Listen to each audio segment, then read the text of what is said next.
Hey guys, how's it going? And happy Friday. I hope all of you are doing good. And let me just say this, it's been a tough week for the gun community, for the Second Amendment. It's actually been a tough 100 years if you think about it for the Second Amendment. But I'm here tonight and I'm really excited to be here with all of you. Just looking at the chat, all of the good people who come in and leave comments throughout the week, all of the good people here right now. And I know I'm in good company, and I just want to thank all of you guys for being here and for being my friends online, in real life. It's hard to tell the difference nowadays because that's where we all hang out. So I'm going to talk about some issues tonight because we have to talk about the tough stuff. I'm also going to try to offer you guys some encouragement. And I want to remind you, before we even get into some of these crazy things that are going on right now, and a lot of them aren't good. But when this country was formed, Ben Franklin was asked by a woman. She said, "Sir, do we have a monarchy or a republic?" And he said, "A republic, if you can keep it." He was talking to her and all the regular old people of that time. And he's still talking to all of you today. So the government is against us in so many ways right now. Well, of course they are. They kind of always have been, except for maybe the very early days. The courts, they haven't really been on our side lately. We're going to talk about a couple things the Supreme Court has done just in the last week that were not good for the 2A whatsoever. We've got rogue, unconstitutional government agencies now that are making rules one after another. And we have so many rules and laws right now, you couldn't even fathom a number of them, let alone to try to comply with all of them. And they're against us too. But when you live in a constitutional republic, a government that's supposed to be of the people, by the people, and for the people, and where the only reason the government's allowed to exist at all is at the consent of the governed and to protect your natural God-given rights, that's something still to be optimistic about, because that means that you're in control only if you choose to be. See, there's lots of people that just run around with their head in the sand and don't know what's going on, or they do know what's going on, but they just don't know of all the current events. Here's what I'm going to ask all of you guys to start doing a little bit more of. Start talking to people in your hometown. Talk to people in your state. Focus on your state and local government. Okay? Go to your school boards. They're trying to teach our children right now an alternate reality to what the United States of America is. And we can't let them do that, because if one generation forgets what freedom and liberty is, we'll never see it again. It's something that's that fragile, and it's always been that way. Go to your township hall, your city council, your county board of commissioners. Go to your state capitol and talk to your state rep. I was just on the phone with my state representative last night, and I want to hear about the conversations you guys are having with your state rep and your state senator. Because we need to start focusing on stuff, and we need to start asserting that we are supposed to be in control of this government. And we need to start protecting and defending the Second Amendment on all levels, because I'm just getting sick and tired of all this crap. Yes, we are in an ammo shortage right now to some extent. I'm going to talk about that a little bit further tonight. Last week I had a question mark and said, are we embarking on an ammo shortage? It sure looks like we could be. And yeah, the reality's kind of come through in the last week. And some of you are going to say, and have said in comments recently, there's no ammo shortage where you're at. Well, that's awesome. If you can still get ammo for the same exact price and just as much quantities as you could a week and a half ago, then great. You're an anomaly. You're lucky. Thumbs up to you. That's awesome. But just remember, and I have to remind people of this just due to lots of comments I get, when someone says there's an ammo shortage, that doesn't mean that you can't get any. It just means a box of, let's say, AAC 5.56 ammo that you could get plentifully. You could order as many as you wanted a week and a half ago for $7.99 a box. Now it's $10 if you can find it. And when it comes online, it's gone within minutes. Maybe a certain other offering was $9.99 and now it's $13 if you can find it. That's what an ammo shortage is. Some people are new to guns and don't know anything about this. Some people remember just 2-3 years ago how crazy it was. The good news is we're not to the extent that we were 2-3 years ago, and that's good. I'm going to talk more about that in a few minutes. I'm not sure we will get to that point, and I hope we don't, but right now it's not that bad, but certainly there's something going on. And then you can keep going back and back and back. Just depends how long you've been into this. You could go back to where they said Trump didn't have a chance. Hillary was going to get elected no matter what. And there was a shortage leading right up to that election. There was also a shortage the second time that Obama got elected. There was a shortage during Sandy Hook that was pretty huge. That was massive. There was a shortage for the first time Obama got elected. A whole bunch of other ones. 1994, the AWB. That's when I got my first gun. In 94, it was an SKS. And that was a big deal too. It just depends when you got into this, how many you remember. And some of you that are older than me, I got into this when I was 15 years old. I started rather young, but some of you started younger. Might be able to name tons of them, going back even to the 1960s. Who knows? So, unfortunately, this happens. You know, there's an old joke in Michigan where there's 2 seasons, right? There's 2 seasons in Michigan. You've got winter and construction season because the roads are always under construction, and the governor of Michigan, she's fixing the dang roads, right? You guys drive on any roads in Michigan? Half of them have been closed down and way bumpier than they were before for the last 3 years straight. Well, that analogy kind of holds true for ammo. You're either in a shortage, getting over a shortage, or about to be in one. And that's just kind of the way it is.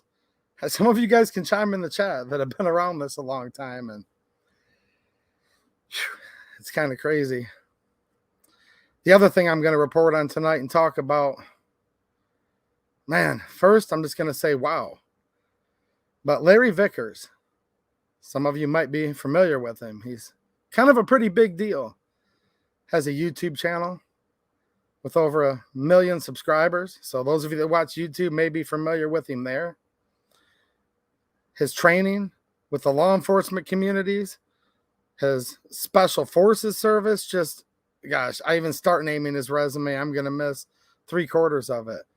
I think it's fair. Let me know if I'm wrong, but I think it's fair that he's in the very top echelon of famous people, influential people of the firearms community for a long, long time. He just pleaded guilty to a couple major heavy-duty firearms felonies. We're talking about heavy-duty stuff. I do have the official press release that just came out today. Okay, this is from the U.S. Attorney's Office of the District of Maryland. You know, one of my friends was in the chat earlier. Walker Customs was in here, and he said, man, I hope you're joking. I wish I was too. I know I have to report a lot of bad news stuff on this channel, and I don't like it, but I think you guys know me well enough. Wouldn't lie about this. Don't want to report it. Don't want to talk about it in a way, but we need to talk about it. Sentencing's coming up. We don't know for sure what's going to happen yet with that. But we do know that Larry Vickers has pled guilty, which means he is, after had previously been indicted, he's pled guilty, so he's now considered to be guilty of major federal felonies. Carrying up to 5 years, up to 20 years for the other one, possibly 25 years in prison, possibly a lot more than that, because it's just the way stuff is. This might be the end of it. There might even be more stuff coming. I don't know. But this report I'm going to read to you in just a couple minutes is going to come right out of the horse's mouth. This is from the government. Not happy about that at all. Assuming that means he's a felon now, and you might never see another firearms review from him again. You might never see him be able to touch a gun or even be in the same room as a gun again. I don't know exactly the exact details of all of that because sentencing hasn't happened yet, but generally that's what happens when you're convicted or plead guilty to a felony, right? Man, I don't know. Seems like all of this stuff kind of runs in streaks, doesn't it? A lot of stuff happening at once. So much it's hard to even keep track of. I did a video a few days ago talking about some startling news that the Vista Outdoors company, that slowly over the years has become a huge ammo conglomerate, slowly and quickly, owning some of the biggest brands of ammunition that you've heard of. You've got Federal Ammunition, CCI, Spear, Remington Ammunition, who had previously gone defunct, bankrupt. They were part of another conglomerate that had fallen called the Freedom Group a few years ago. And a bunch of major brands had consolidated together. We found out a foreigner, a guy from Czech Republic, the owner of the Czechoslovak Group, CSG they're called. It's just one man that owns that company, a very, very wealthy man, now owns, between that and their purchase of the vast majority of Fiocchi ammo, now owns about 70% or so, 70% plus of the United States ammo manufacturing. Not to mention, as I reported a week ago, that Lake City, which is owned by the Department of the Army, which means, again, I want to remind you guys of this, it's owned by you. You're the one that pays for this. You're the one that pays to fund the United States Army, right? You and all of the other people in this country. They cut off sales of their ammo to civilians. What do you guys think about that? Now, I've had people bring up that this might be a good thing, that the Czechs, is how people will word it. They'll conflate things with, well, CZ owning it's a good thing. Look, this is not the CZ company that makes the pistols that a lot of you guys like. This is CSG. The name of the company is called the Czechoslovak Group, and it's owned by one man who's obviously a billionaire who just paid $1.91 billion in a cash sale for all of the Vista Group's subsidiaries and ammunition companies. Normally in this country, since we've had strong antitrust, anti-monopoly laws for over 100 years, normally it would seem this would violate that. But the Biden administration did nothing to stop it. Why is that? I'm not going to tell you guys for sure it's the most doom and gloom situation. And I never said that in my previous video. And I'm not saying that now, but it's concerning to me. And I'm still going to say that again tonight. And it is rather startling, especially when I did a little more research. And I'm not an expert on this, guys. I'm just a landscaper that was out cutting grass in the rain today. I'm in here, dried off a little bit now talking to you. But you guys can do your own research. And I saw that if there's a monopoly in this country, first of all, the government can stop it. They didn't stop this from happening. But later on, there's remedies, even through the IRS and other parts of the government, where they can split a monopoly up and even have the government start taking control of part of it. I hope that's not the path that they're paving here. I have no proof that that's what they're doing. However, let's just start doing the math a little bit. The United States government, under the current office of the current former vice president, sanctioned all the ammo from Russia. Think about Russia however you want, but the point is that was a good source of very cheap ammunition for a lot of firearms, predominantly firearms that the current government does not want you to own, that they've literally called for bans on the 9mm caliber. They've declared guns that shoot 7.62 by 39, 223, 5.56 as quote unquote, this is their words, assault weapons. This should not be owned by civilians. This shouldn't be owned by you. Now, one of the founding fathers' biggest fears is that we would ever have a government that was more powerfully armed than the people. And one of their biggest fears that we would ever even have a standing army in times of peace. But here we are today, where an army that's supposed to actually be less armed and less powerful than we the people is still selling ammunition to the United States Armed Services, but not to you. And of the ammo that we still can get, because as with the Russian ammo that's been sanctioned away, all ammo from China has been sanctioned away for 30 years. Now, a lot of you are immediately saying, hold on, I don't want Chinese ammo anyways, and that's okay. You can think that way, that's fine, but as you're doing that on your Chinese iPhone or Android or computer, see, the problem is you can't even partake in this stream right now or the internet at all, or even live or buy anything without taking part in commerce from China. And that's pretty much all we buy now is stuff from there, which I don't like. And it's regrettable that we're in that situation. But that was gun control when they cut off all arms and ammo from China, but not everything else. You look at the whole former Yugoslavian region. Let's focus more on Serbia, who's a big exporter of ammo. We even have places like Bosnia, Herzegovina, and Croatia and others. Guys, we hear all about what's going on in Israel right now, and we've heard more than our fill, I would assume by now, of what's going on in Ukraine, and Russia, and look. But they've got troops literally lined up right on the border of Kosovo and Serbia. That's a big deal. And I made the announcement on this channel a couple months ago. They were no longer going to be shipping firearms, exporting firearms out of there, and certain ammunition. And I've not seen anywhere where they've lifted any of that. Now, there's still Zastava firearms for sale and available, but Zastava USA did. It was about a week after I put my video out. They finally put a press release out confirming. I had to do it the hard way and read all of these, use Google Translate to translate all this foreign language stuff because I don't speak the foreign languages over there, and it's really hard to even translate it. But I got to the bottom of it and reported on it. Then they came out and said, yeah, we're not getting any more imports.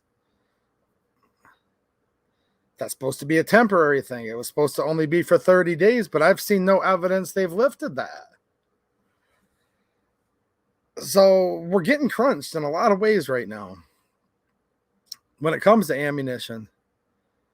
And it's kind of startling, and I hope you guys are getting what you need. So I'm going to get into the Vickers thing in just a second. We're going to talk more about the ammo in just a minute. But before we do, I just want to thank all of you guys for being here. I appreciate you guys. It offers me encouragement to keep doing my videos and coming on and doing these live streams, knowing there's other good people out there. And I do see a lot of good people in the chat right now. And just keep being you and just try to do even a little better. That's what we have to do, and we have to overcome and win this good fight. I'd like to also thank all of you who help support the channel, all the channel members, Patreon supporters, those of you who sometimes leave generous super chats.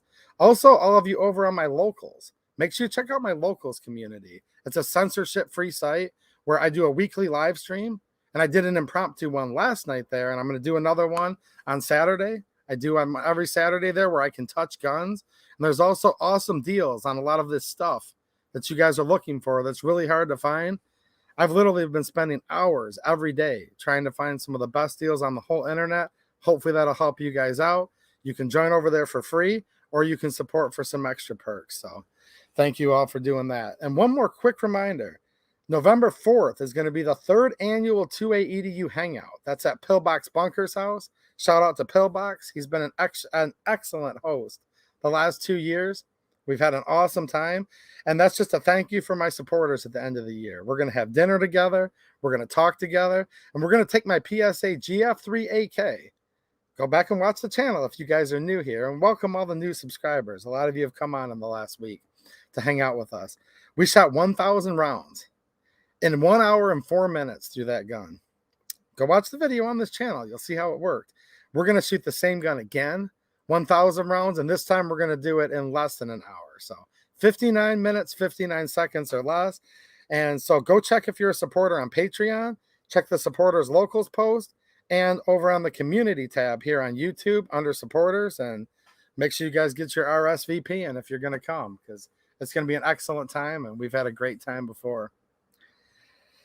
But yeah, let me get into the Vickers stuff first, I think.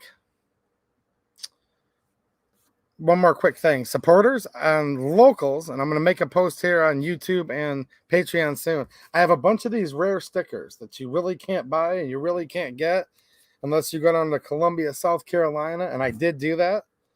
Linda has a whole bunch that she has ready to go from last week, but anyone that leaves a super chat tonight, I'll throw a little something on top back to you guys. So I have no idea if I've gotten any tonight or not. I haven't looked, but if or when I do, I got some extra swag to kick back towards you guys, and These are rare stickers that I just want to give you guys, because when I go down there, I don't just go down there to shoot cool guns. I actually do barely any of that. I go to get information for you guys and cool swag to give you. Like, PSA is going to be making steel cased ammo, and that's a good thing. And we'll talk about that a little bit later too. All right, this is Larry Vickers and many other people coming out of the U.S. Attorney's Office in the District of Maryland. Press release: North Carolina and North Dakota police chiefs and federal firearms licensees indicted for conspiracy to illegally acquire machine guns and other firearms. A federal grand jury has returned an indictment charging 5 defendants with a conspiracy to illegally acquire machine guns and other regulated firearms. Charges are in the indictment, which was unsealed yesterday, are Sean Reedpath Sullivan, age 38, Gambrels, Maryland; Larry Vickers, age 60, of Charlotte, North Carolina; James Christopher Tafoya, age 45, of Albuquerque, New Mexico; Matthew Jeremy Hall, age 53, of Four Oaks, North Carolina; and James Sawyer, age 50, of Ray, North Dakota. Before I get into this any further, I hope you guys remember, and always will, the CRS Firearms, the Matthew Hoover and Justin Irving case. These guys got hemmed up big time, and they actually fought it to the bitter end. Fought like hell in court and said, we're innocent. They said, we live in a country called the United States of America. And in that country, the Constitution is supposed to be the supreme law of the land. And the second time the supreme law of the land was amended, it clearly states, a well-regulated militia being necessary to the security of a free state. The right of the people to keep and bear arms shall not be infringed. And they fought it to the end and were found guilty. Some people in this case appear to be fighting this to the end. Some people appear not to be. But before I go through these charges and the guilty plea by Vickers, we shouldn't even be talking about this right now.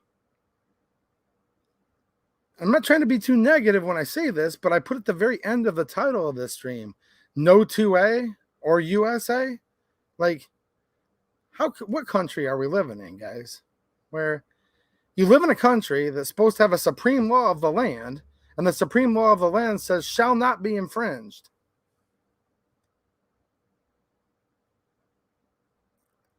And Matthew Hoover, known as CRS Firearms, is in prison right now for something that wasn't even a firearm and wasn't even a machine gun, and the ATF and the feds couldn't even get it to work, and it wasn't even alleged anyone had ever been hurt by it. But even if it was a machine gun, if the law says shall not be infringed, how could that possibly be a crime? How could we possibly even have firearms crimes charges when they were specifically enumerated that your natural right to keep and bear arms shall not be infringed? But here we are. Boy, oh boy, here we are. The indictment was announced by United States Attorney for the District of Maryland. Blah, blah, special agent in charge, blah, blah, alphabet soup. I'm not even going to read this next paragraph. It's just a bunch of people that I would say don't matter, but of course, I guess they do matter because they can put you in prison the rest of your life and stuff. According to the 26-count indictment, Hall and Sawyer were chiefs of police in Coates, North Carolina, and Ray, North Dakota, respectively. Sullivan was the owner and operator of Trident, LLC, located in Gambrels, Maryland, and was also an intelligence analyst with the Department of Homeland Security Investigations. So it sounds like he was a Fed boy himself. Sullivan and Trident were FFLs and Special Occupational Taxpayers, SOTs, which allowed them, in certain circumstances, to possess, import, manufacture, and deal in fully automatic firearms, machine guns, and other regulated firearms. Tafoya and Vickers owned and operated firearms-related businesses in New Mexico and North Carolina, and were also FFLs and SOTs.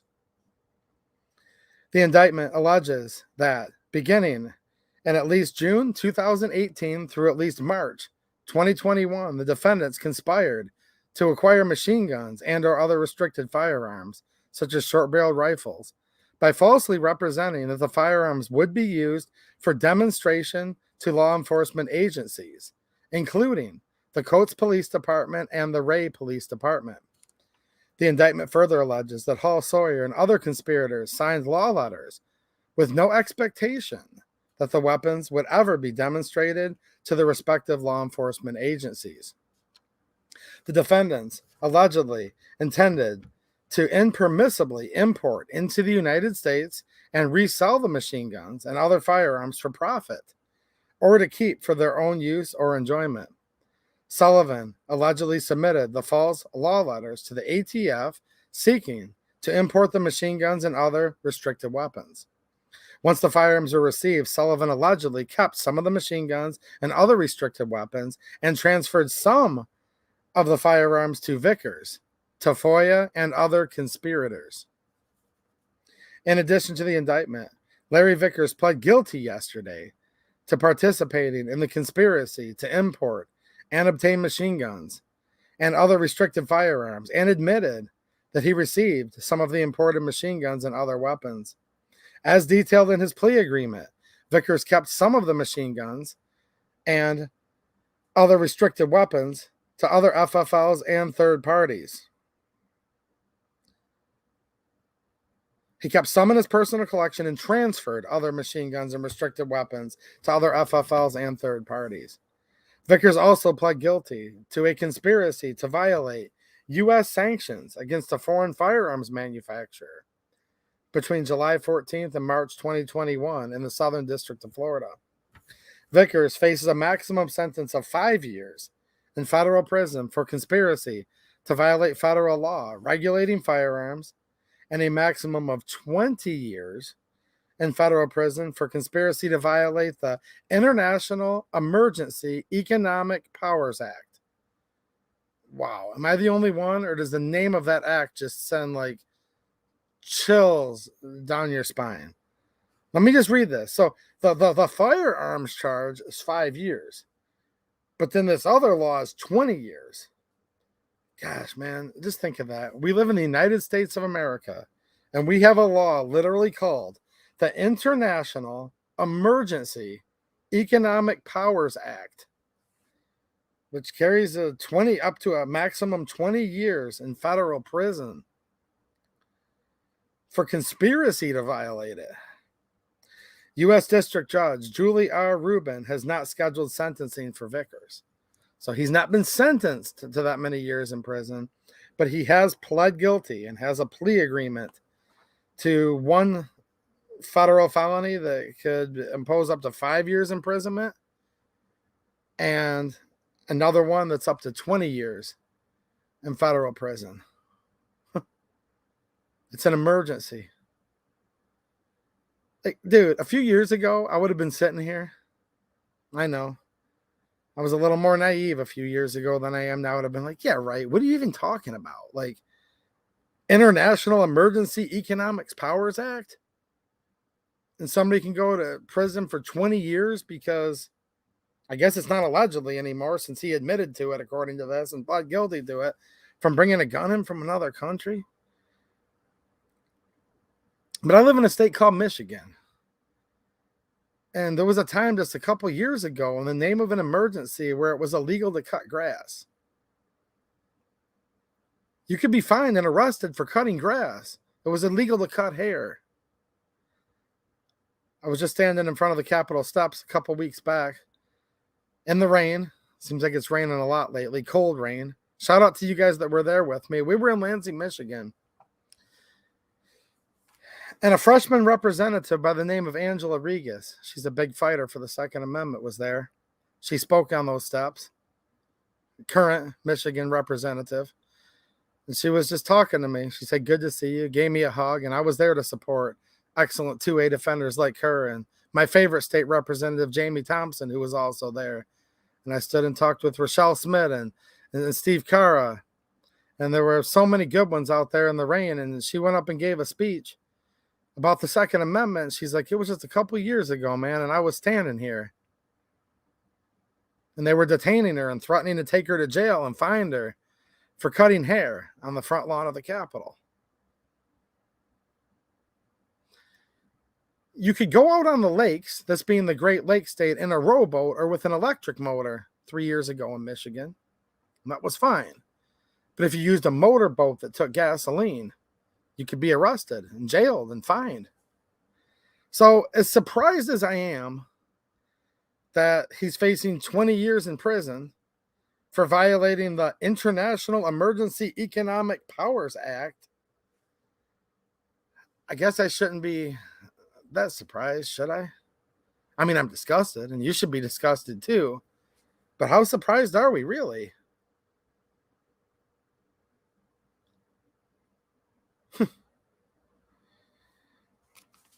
I'm going to conclude here. A lot of people are just probably wondering about Larry Vickers, but there's just a little bit more to this press release. Here's the crazy part. We pay all the salaries of all these special agent in charge, this and that. We pay for the website and for the dang clerk that typed this and published this. We are literally paying for people to do this to us. Now just think about that. How bad would it be if someone came up and mugged you and clubbed you over the head with a stick? That'd be pretty bad, wouldn't it? How stupid would it be if you paid somebody $50 to club you and then take the $500 out of your wallet, which you were going to try to use to feed your family with? Can you guys help me figure this out? What type of rational basis would allow us to live in a country where not only is this existing, but we're actually hiring them to do this to us? And we're paying the bills for these people's salaries. I'm just looking at this. I have a Hewlett-Packard laser printer sitting about 4 feet over there, and that's what I printed on this. And I paid for 2 or 3 cents for the sheet of paper, 10 cents probably worth of toner for 2 pages, right? The government got half to 3/4 of that by the time they tax it 15 times. But then I'm thinking to myself, but I also paid all of these special agents in charge to do this to these people. If convicted, Sullivan, Tafoya, Hall, and Sawyer face a maximum sentence of 5 years in federal prison for conspiracy to violate federal law regulating firearms, and for each count of false statements related to submission of a law letter. So the crime itself, but also by filling out stuff on paperwork. 5 years for each false statement. You know, that's what Martha Stewart became a felon for, see? They were investigating her for some type of insider tax trading. But what she actually got nailed on was lying to the feds about the allegations that were against her. Of course, police can lie to you all they want. And they can come up to you with a premise that's completely based on a lie and still use anything they collect against you. But if you ever lie to anybody from the government, you can actually get in more trouble for lying about what it was alleged that you did than actually doing it. Meanwhile, paying them to do all this to you.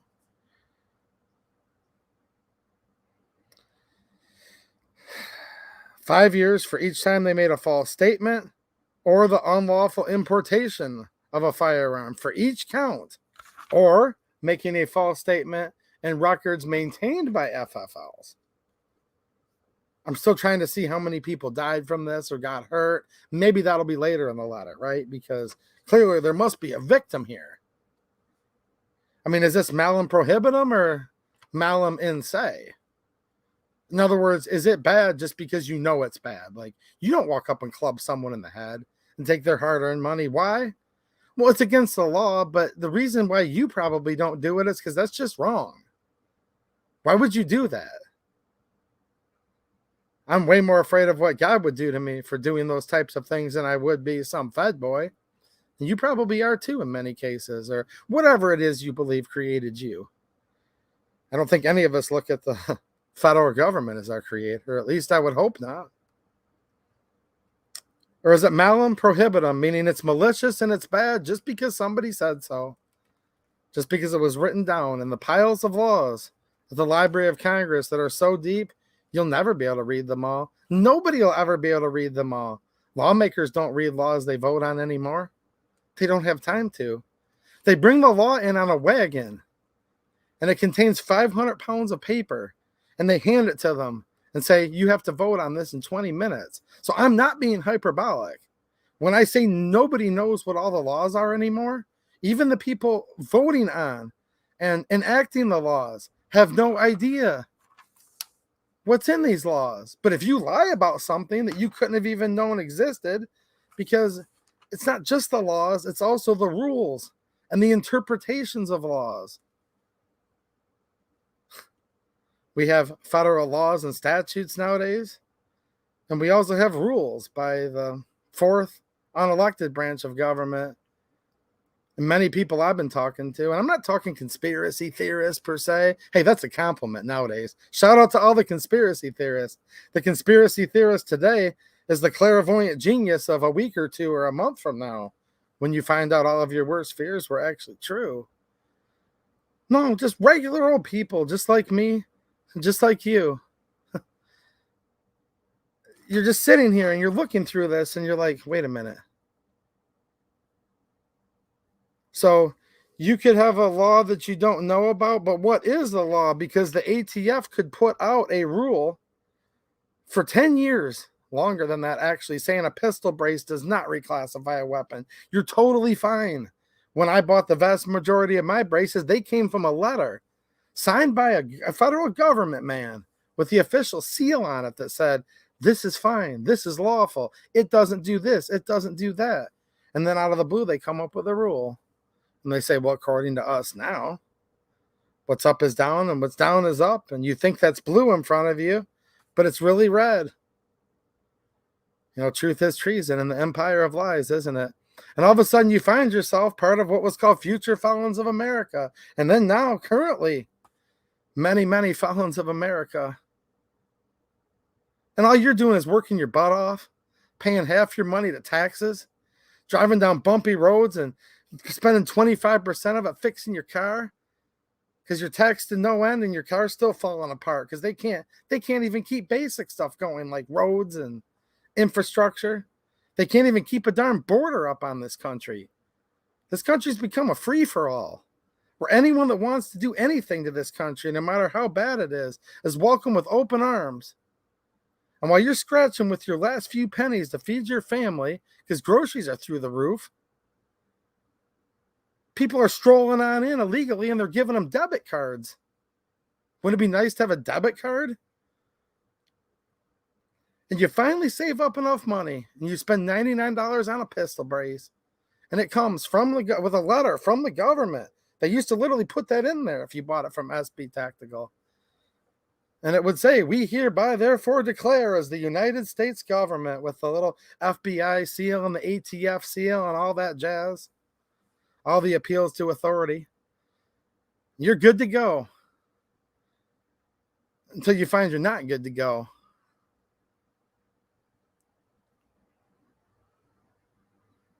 I don't know.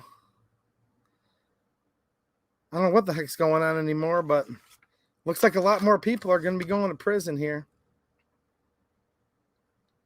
for allegedly lying on forms and allegedly all these things that I don't even know if they could have known, because what's legal today could be illegal tomorrow. Actual sentences for federal crimes are typically less than the maximum penalties. And I do wish all these men well. A federal district court judge will determine any sentence after taking into account the U.S. sentencing guidelines and other statutory factors. Sullivan and Tafoya have already had an initial appearance in U.S. District Court in Baltimore and were released pending trial. Hall and Sawyer are expected to have an additional appearance on a later date. An indictment is not a finding of guilt, it says. An individual charged by an indictment is presumed innocent unless and until proven guilty at some later criminal proceedings. And then here's a bunch of top brass. United States Attorney this, Special Agent in charge that. These are people you're supposed to look up to while pedaling in your pants and shaking in your boots at the same time. This is a scare tactic, in my opinion. In my opinion, they're thinking to themselves, what's all of the little Joe Nobodies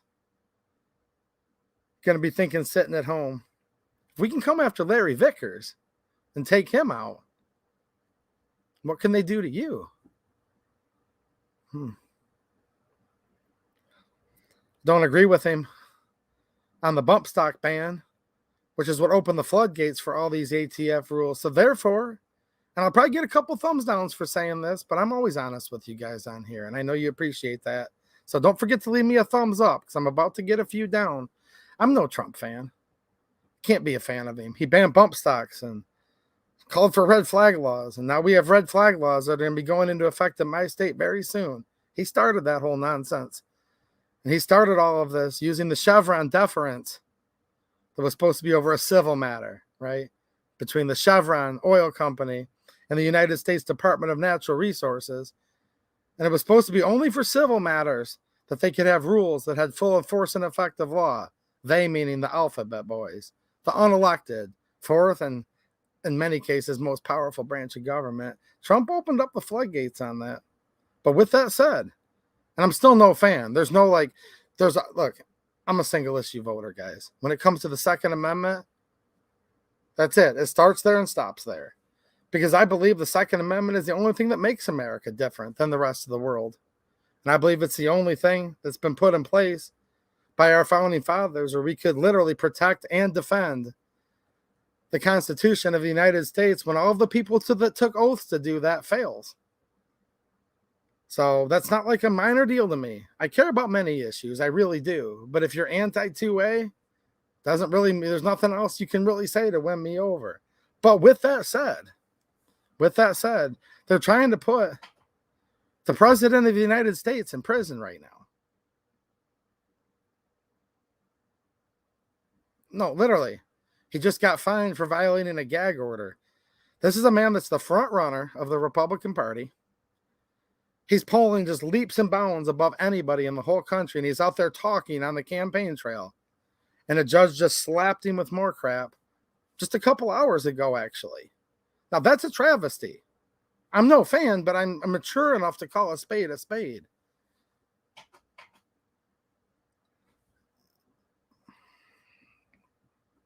Some of you guys have just joined because I did read this earlier. I'm going to read this one sentence one more time. Because an indictment is not an admission of guilt, but unfortunately for Vickers, it sounds like we're down the road a little bit further than that now with him. It says, in addition to the indictment, Larry Vickers pled guilty yesterday to participating in the conspiracy to import and obtain machine guns and other restricted firearms, and admitted that he received some of the imported machine guns and other weapons. I'm not going to read it all over again. If you guys are just joining, welcome. And, rewind a minute. But does everybody know who Larry Vickers is? Now, here's the other crazy part, man. But they don't care about this. They don't care about you. That's become evident by now. The man was battling a fight, a very grave fight with cancer. Cancer takes a lot of people. It's taken a lot of people that I love. If I keep thinking about cancer, I'll probably sit here and cry. You guys don't want to see a 44-year-old man that's tough as hell cry. But the man was fighting for his life with cancer. And the way I understand it, didn't renew his SOT.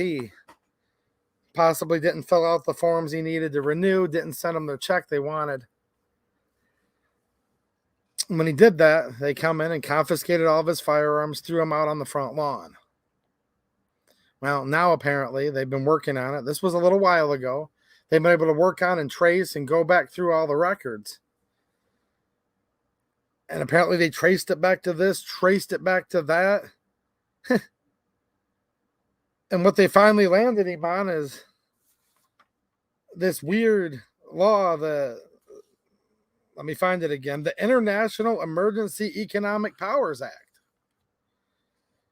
I'm going to read some of these generous super chats in 1 minute. Thanks, guys. There's a couple ways you could look at this.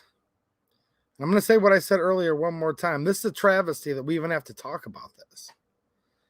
This is a travesty that all of you have to sit home and worry even more Dude, we're talking about a guy that was in the unit, one of the people in the most upper echelons of tough guy that this country has. Connections? To say he had connections, to say the least. He's gone down now, big time. And this is to scare the crap out of you. We shouldn't even have to talk about this, though. Because in the United States of America, the supreme law of the land says shall not be infringed. And now I'm going to ask a couple questions because I'm trying to figure this out in my head a little bit. Oftentimes, and you guys know, that's why I appreciate you guys being here. So thanks for such a good chat. I do sometimes just know the questions that need asked because I don't quite have the final answer. But I'm going to bring up a couple other sides of this that I was talking to a few friends earlier that were brought up. They said, but Vickers did plead guilty. And they said, but Matthew Hoover and Justin Irvin, the auto key card case, they fought it to the very end. What do you guys think? Do you think that takes anything away from Vickers because he pled guilty? It's just an honest question. You guys might have different answers. You guys can have a lively debate. I'm not trying to get people mad at each other because there might be answers on both sides. I don't know. But I did have a friend, so I just thought about this is another. You guys can kind of see where I stand on this. I'm like, we shouldn't even be here talking about this at all. Not in the United States of America. None of these should be crimes. Of course, you should be able to have a machine gun. Of course, you should be able to have all of the implements of war. Yes, you should be able to have a warship. You should be able to have a combat chopper, a tank. That's what the founding fathers wanted you to have. And civilians did own cannons and warships and the current rifles of the day back 1775 when the shot heard around the world went off. But what do you guys think? That is another point of view somebody brought up. They said, well, he ain't that tough because he just pled guilty. But then again, he's got the strong arm of the law against him. The whole government's against him right now. You know what sucks so bad? Just think about this. Now, let me finish my sentence because we have to think here holistically. All of us are technically against him right now, too, and he's against himself. Meaning, we're the ones that pay for and allow this to exist. Every last person that's ever paid 1 penny in taxes to the federal government is technically against all these people, and that sucks because I'm not against him, and I know you guys aren't either, but where the rubber meets the road, he's got everybody in America against him right now because they have unlimited money that gets funneled in to doing these prosecutions. But yeah, that is the other side of the coin that was brought up. Should have he fought harder? Does anybody think less of him that he didn't fight to the end?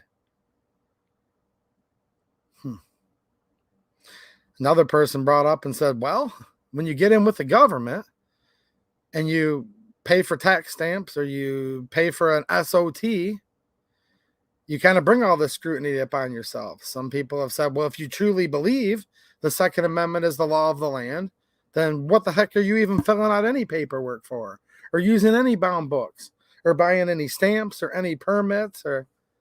And they did bring up a point with that. That is an interesting thing to think about, isn't it?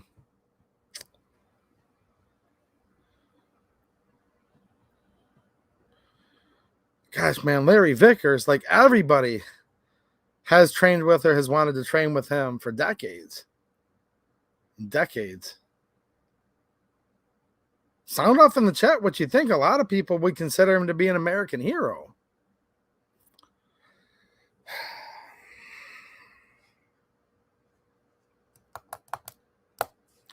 That, and I'm thinking a lot about the ammo situation right now, too. Thinking about a lot of things right now. Let me read some of these super chats. I appreciate it, guys. And anyone that left a super chat, I'm going to type this email in the chat real quick. This email is going to go to my wife. She's been a little under the weather all week, guys. She has about 15 people that she's going to get stickers out to from last week. You guys are going to get them, I promise. Look, these are rare stickers already that are hard to get, so they're only going to be more rare if it takes her an extra week. But anyone that's left a super chat tonight, I try to give away as much stuff as I can afford to. And since you guys are helping the channel a little bit, I want to send you guys something back. Send her an email to 2aeduperks@gmail.com. All the super chatters tonight so far, or anyone that leaves one forward, and just tell her your YouTube screen name. She'll need your address. And if you had a preference, she'll do the best she can. I've got these cool metallic foil AAC stickers. DPMS. That's got a cool look to it. The dagger. The banana sticker. You can get these if you buy a banana mag from PSA. But I have some to give you guys. I've got a few of the sabers. Not so many, but a few. Jackal. You guys are used to the blue PSA sticker, but I have pink ones. Those are pretty rare. GOA. So I put that email right there in the chat. Flying Rich Firearms. What's happening, man? How you doing? And thanks for the super chat. He says, help me out here. Who is the victim of this crime? That's a good question. Can anyone else help Rich out with that? I'd say the only victim here is being a victim of the times. Trying to be an American in a country called the United States of America, where it appears the upper echelons of the government hate America and hate anybody who wants to be an American.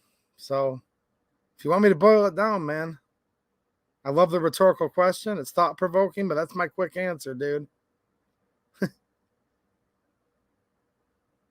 They want to make it where it might not be so much of a good idea in the year 2023, going into 2024. Man, time flies. Ain't that the truth? Wow, time flies. Viewer came into my live stream from 3 years ago when I had the Aunt Jemima syrup. If you're watching right now, shout out, guys. I got a comment just before I started this. He said, do you remember, man? It was a stream from 3 years ago when they were canceling Aunt Jemima. Do you remember that? One of Aunt Jemima's nieces, because there were several women that were, and I still have this bottle sitting here today from 3 years ago. It still sits right over here, keeps me company. He said, do you remember 3 years ago? He said, we were talking about, it was my stream where I was holding this up as the thumbnail. Now, Aunt Jemima was a real woman, several real women, actually. And one of the original Aunt Jemima's family sued the company and was ticked off that they took their aunt's likeness off of here.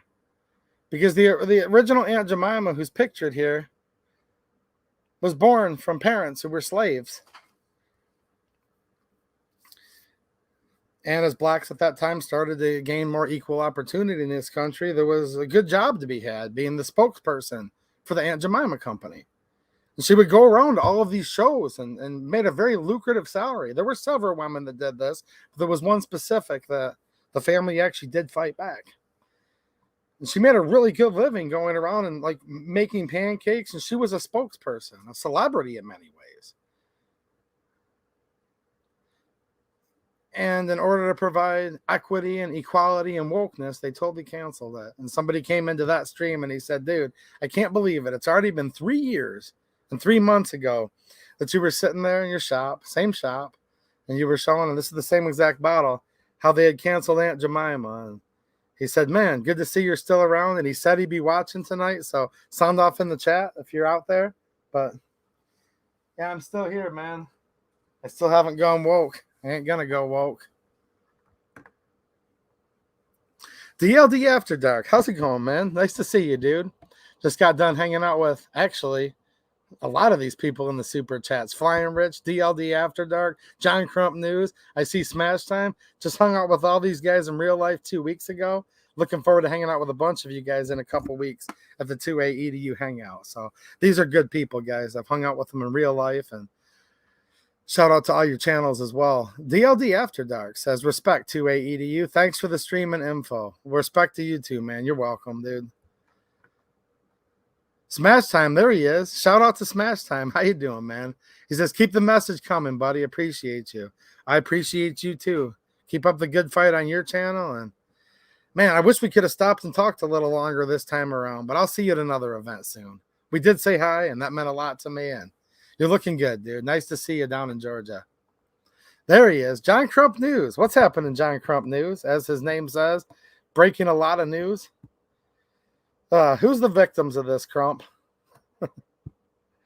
You guys know what I mean, don't you? When I say a lot of us are just kind of a victim of the times nowadays, committing the atrocity and the crime of still wanting to be an American.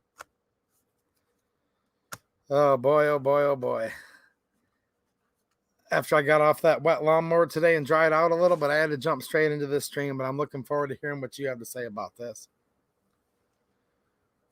If you guys need any of these cool stickers, make sure you email that 2A Edu perks. It's down there in the chat. Soren Eagle, what's happening? Thanks for the generous super chat. $25 says it's 10:20 Eastern time on Radio Free America. This is Uncle Sam with music.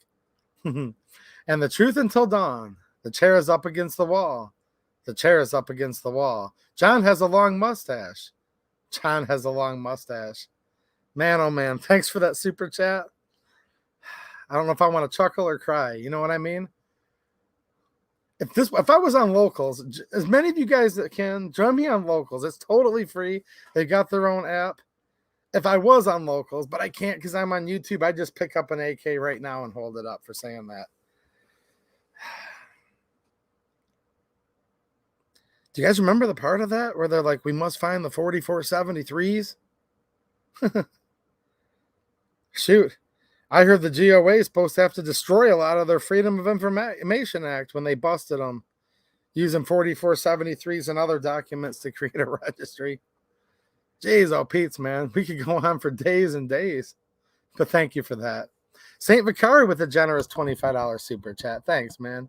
He says, thank you for everything you do for us. Stay strong. Nothing but love, man. Nothing but love for you too, dude. I appreciate you. And thanks for helping support the channel, guys. I put it all back into the channel, buying stuff for the review. Spent a lot of money going to my state capital in Lansing.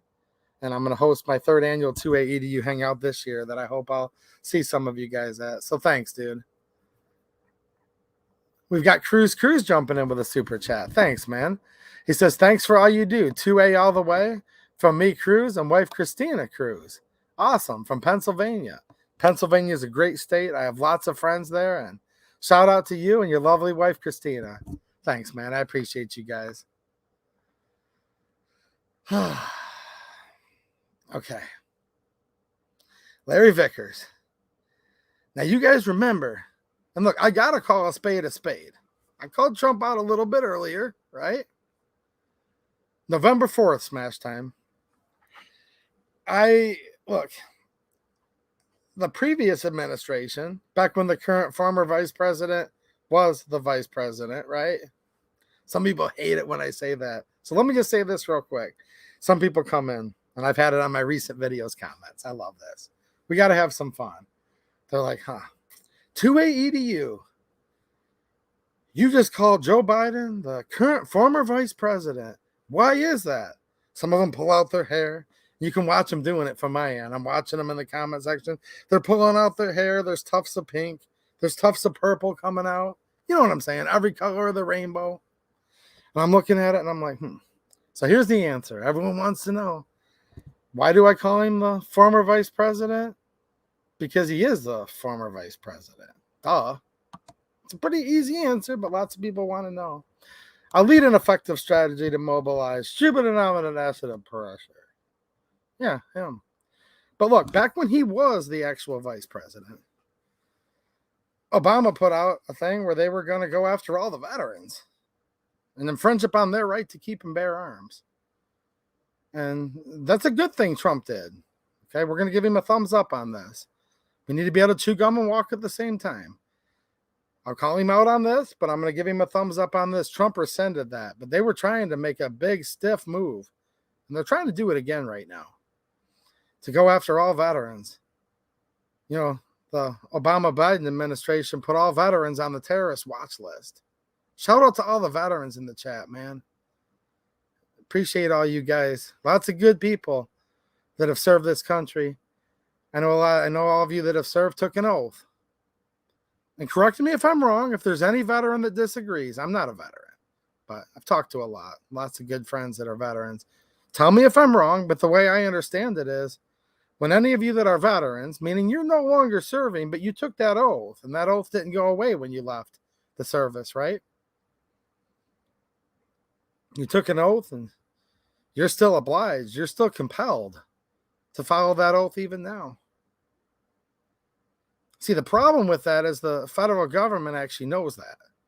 And they know that's how you guys are. And they know you guys signed up for the service, took that oath because you believed in America. And you were willing to protect and defend the Constitution of the United States against enemies, both foreign and domestic. Well, when they become enemies of the U.S., it's only natural that they would want to try to disarm the veterans. So somebody brought that up, and look, I think there's some there. I really do. See, this makes a statement. See, Larry Vickers doesn't just wear one hat. He wears many hats. We're looking at a man that's kind of down right now. Look, it don't matter if you were special forces. You could be the toughest guy there is physically. Be handy with the steel more than anybody. But cancer is a big deal. You can't shoot it. You can't bench press it out of you. It's tough. It's a real tough thing. The man's been battling cancer, like bigly battling it for a couple years, few years. And so didn't do some paperwork right at a certain point. I can't say allegedly. He did plead guilty to this. He's also a veteran. Also an influencer. I went over to his YouTube channel, and it's like 1.01 million, I believe. We're talking 1 million subs.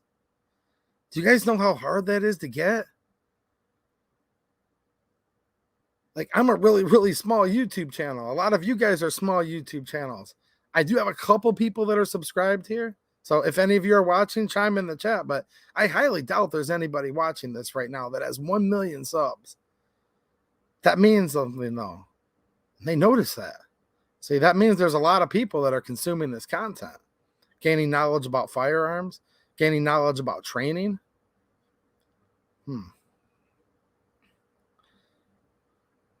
Also a guy that's been heavily involved in law enforcement over the years. Probably a lot of cops that look up to this guy. Probably a lot of veterans and current enlisted that look up to this guy. Probably a lot of people that never served a day in their life. And by the way, you don't have to be in the armed services to serve this country. I truly mean this. We thank our veterans. I appreciate our veterans, but our veterans are no better than people that aren't. That's not what the United States is. We're not supposed to have a caste system where one group is higher than the other. No. There's many ways people serve their country, and you can serve your country to the best of your ability and be a completely excellent American by never signing up for the armed services. There's many ways people serve and try to defend and protect the Constitution. So there's many veterans that have looked up to this man. There's many lifelong civilians that have looked up to this man. He's worn a lot of different hats over the years. I'd say currently does, but maybe not currently. I'm not sure, with me just reading the plain language of this press release, if the man's even allowed to touch a firearm. I mean, I don't know.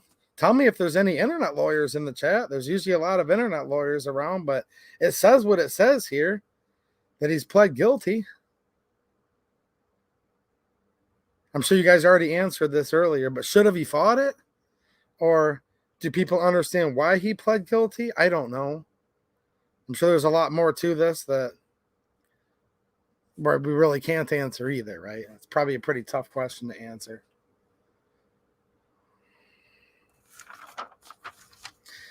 Ammo. Let's talk about ammo for a little bit. It's going to be hard, guys. Half the people that are watching this that are coming back in the comment section later. And shout out to all the people that watch this on replay. I hope you guys are enjoying it. Shout out to all of you that are here live. But sometimes people say, well, the title said this. Look, I have to put what we're going to talk about in the title, but this is a live stream and it's a long format. We talk and I read stuff here, you know. So we are going to talk about the ammo some, though, because I do want to talk about that. Some of my theories. But then if I can be a little bit selfish, this is my chance to get some wisdom from you guys. As we talk about these topics, I can help figure out stuff later on by reading what you guys are saying, right? I just saw this out of my corner of my eye here. Somebody said, yes, but we are in a caste system. I'm sorry, man. It just skipped by so fast. I can't quite find your chat here. I'd like to throw it up on the screen. Here we go. Brad says, we have a caste system, whether we like it or not. Nature.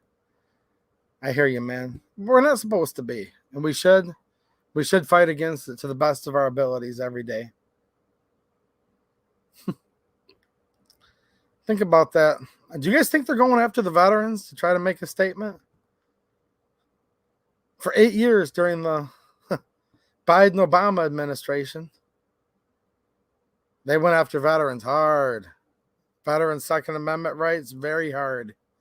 Said if a veteran had a hard time filling out certain complicated paperwork, they would lose the right to keep and bear arms. Do you guys remember that? Yeah. Thank you for your service. No thanks. Let's come after your guns. Can you imagine that? Wow. All right, ammo shortage. Dude, nothing completely repeats itself. It's not a mirror image, but often things are adjacent or rhyme, if you will. This quote, ammo shortage. And look, guys, I'm not an influencer. I have a very small channel. So for anyone out there that's getting really mad at me, go read my recent video I put out 4 days ago. So many excellent comments. Like literally every comment in there was like totally awesome. But maybe there was like 1 or 2 that weren't ish, right? They're like, 2AE to you. You personally have started this ammo shortage by saying the word ammo shortage in the title. I'm like, really? So I control Lake City? I made the Hornady factory explode? I'm the Czech billionaire that just bought out 70% of the ammo? Wow.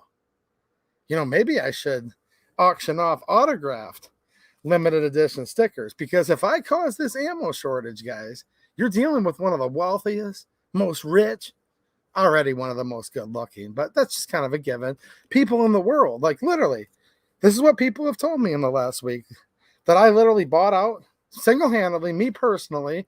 I own 70% of the ammo production. Okay. But I was over at the Lake City factory stopping the civilian sales at the same time, like concurrently, that I was over in the Hornady factory playing with sparklers, right? He was playing with sparklers by the old primer bin, the primer factory. Wow, what an impressive man. You guys are dealing with somebody that was in 4 places at once. But no, in all seriousness, it is what it is. I don't want it to be. I don't own an ammunition company, okay? We're in an ammo shortage, but it's kind of weird. 556-223. No matter what. Now, there's a couple people that are going to say, but wait. In Podunkville, Iowa. Dude, I love places that remind you of Podunkville, wherever. I'm a country boy, so I mean that as a compliment. Dude, if you're on a dirt road and you live in a town of a population of 300, awesome. Let me know if you want to do some shooting, and I'll come visit you. Love those places. And your local gun shop hasn't run out of 223, 556, awesome. Go buy some maybe if he's kept his prices low. You know what I mean? Somebody said in the state of Connecticut, there's no difference. I'm like, but the problem is in the state of Connecticut, it's hard to even shoot guns. The gun laws are so strict. So shout out to all of you fighting the good fight in Connecticut. But no. You'd have to be under a rock or in a cave to not notice that there's something going on right now with ammo. Now, 556 has gone up at least. Good night, Smash Time. Take it easy, man. Shout out to the Smash Time channel. But look, when we're talking, look, I told you guys this last week. A lot of new people. Go back to my locals community. It has kind of the infinite scroll feed. There's like 5 of the most important posts, including past live streams pinned at the top. Supporters get access to the content tab where you can see all my videos over there. But if you guys want to see this, I literally have like a very accurate step-by-step to the day where you guys can see how things evolve. Because I post daily deals over there. I scour the internet, find the best deals on the stuff you guys want the most, trying to help you guys out. Yeah. So you can see the day that it was $7.99. And for anyone watching from YouTube, we're not selling anything here. We're only using these prices to track the brief history of this current ammo shortage. So you can see AAC. a box of 20 55 grain 5.56 rounds, and it was $7.99. Then it was $8.19. Then it was $8.49. And you can see these deals I was posting every day. I'm like, guys, it's going up a little bit.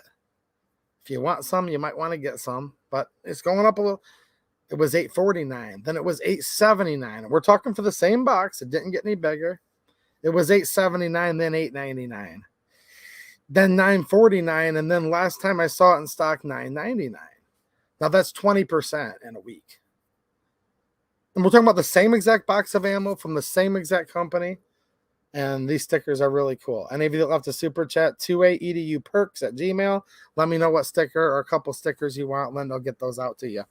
Make sure you put your screen name of who you are on that email so we know. Anyways, but that's if it's in stock. That $9.99, they put it in stock yesterday. I posted it on Locals. I hit enter.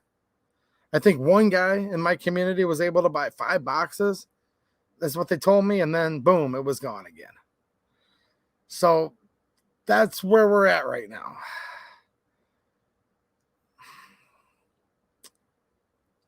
Lake City stuff, whether it's their 55 grain M193, right?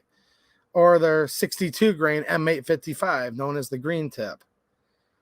On my Locals right now, and this is on my Locals, not here, you can see this. I'm just telling you guys, this is a place that you can look at a historical progression. That's progressed where the best I could find was 600 for 1,000 of the 55 grain, 650 for the green tip, the 62 grain. So what's happened in the last week or so? We're talking 20-30% price increase, but the availability's also come down. Now, when I saw something happening about a week ago, I was telling my friends, whether they were online or in real life, go grab you some if you think you're going to need it in the near future. A lot of weird stuff just happened. This can't be good. Hurry up and grab you some.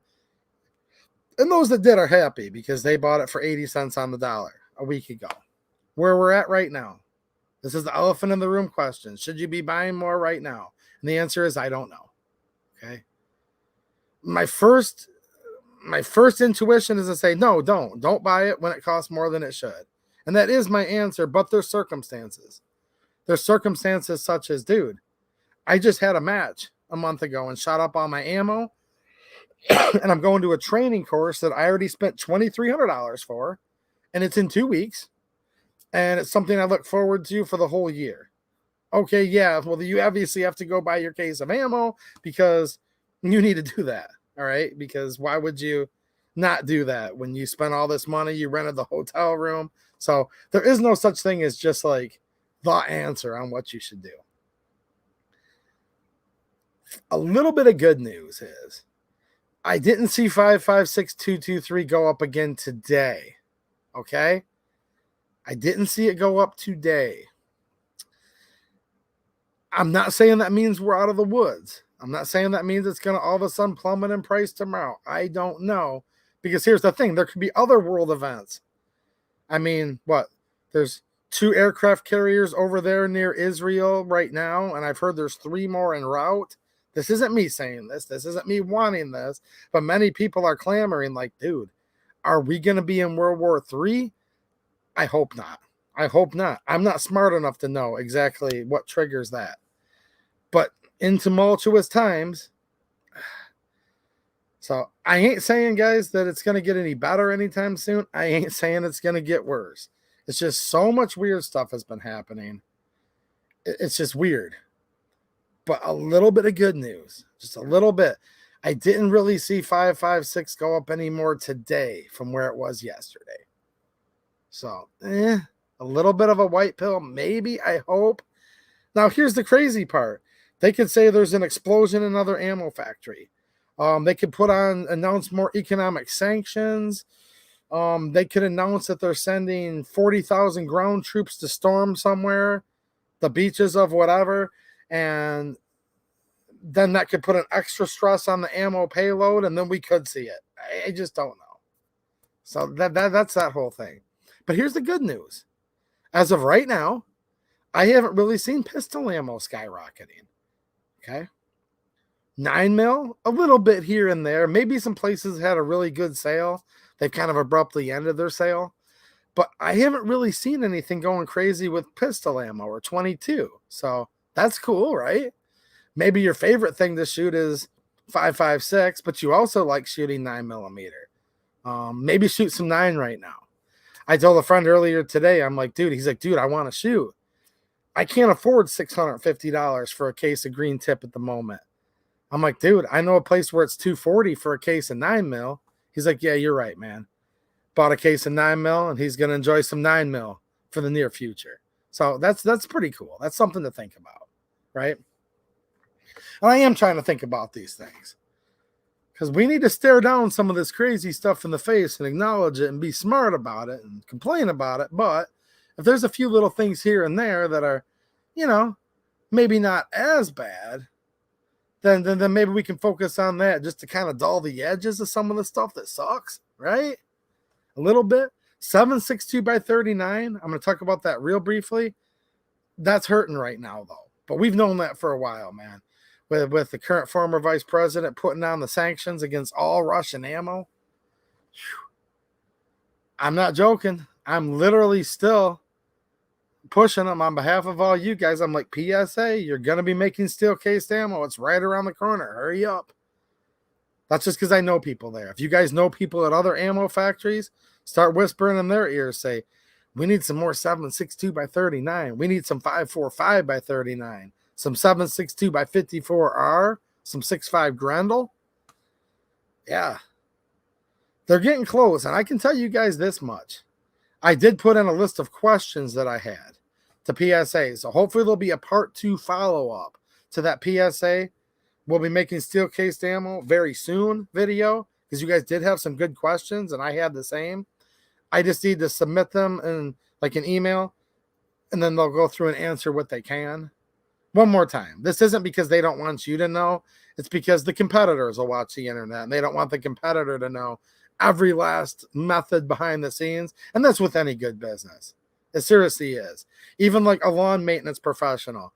He ain't going to tell us his competitor his exact secret formula for dandelion control. So I do respect that.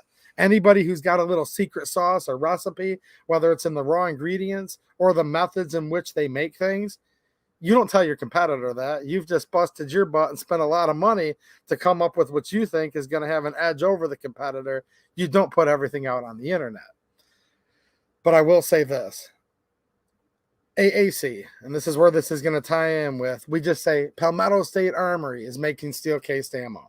I just say that because we don't know what they're going to call it. Are they going to call it AAC steel-cased? Maybe. Somebody said, well, they should call it Soviet Arms Ammo. I agree. That's actually a phenomenal name. Soviet Arms Ammo, because it's like the old former Combat calibers they're starting with. If I had a vote, that would be it. But I don't vote on what it's going to be called. So we're just calling it the PSA steel case for now because we don't know what they're going to brand it as. But I've done a tour of the AAC factory. That's how you get cool stickers like this, by going there, right? And that's how I'm able to give these stickers to you guys. Dude, it's not just like it's a huge facility. The making the ammo portion, blow your mind. If you've never seen anything like this, still blows my mind even thinking about it. It's a modern marvel, technological marvel how it works. So crazy. They have a whole nother section of this factory that's only dedicated to R&D, quality control, and research, where there's things like test barrels. Dude, you walk into a place nowadays, a modern place like AAC. Okay, I can say this because I don't even remember what all the equipment's called.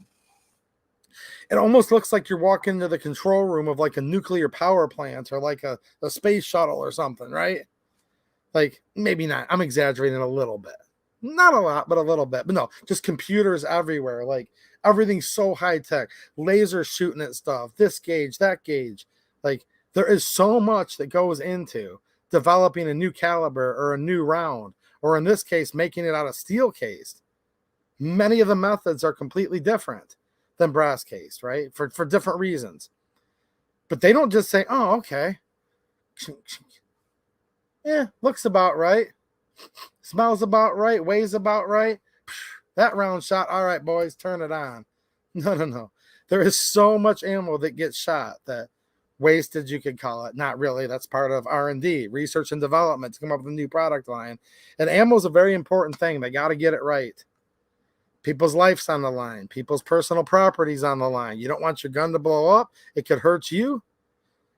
God forbid, it could cause catastrophic things that are even worse than that, right? So you make new ammo. That's a very serious thing. So there's a reason why you can't just snap your fingers and bring on a whole new production line the next day. But I will tell you guys this. And hopefully I'll have a follow-up video where I can discuss some more details, because I know you guys want to know, because I'm chomping at the bit just as much as all of you. I promise. Huge SKS fan right here. Huge AK fan. Okay. Love Mosins. I even have a Vepper chambered in 7.62x54R. And I've got 2 AR-15s chambered in 6.5 Grendel. So, yeah. Huge fan of all this stuff. As much as anybody. I'm chomping at the bit. But when I was down there in South Carolina, I've been down there 3 times in each of the last 3 years. And I saw stuff 2 years ago that led me to believe that they were going to be expanding things. And gosh, that AAC ammo, that factory's something else. I'm telling you guys.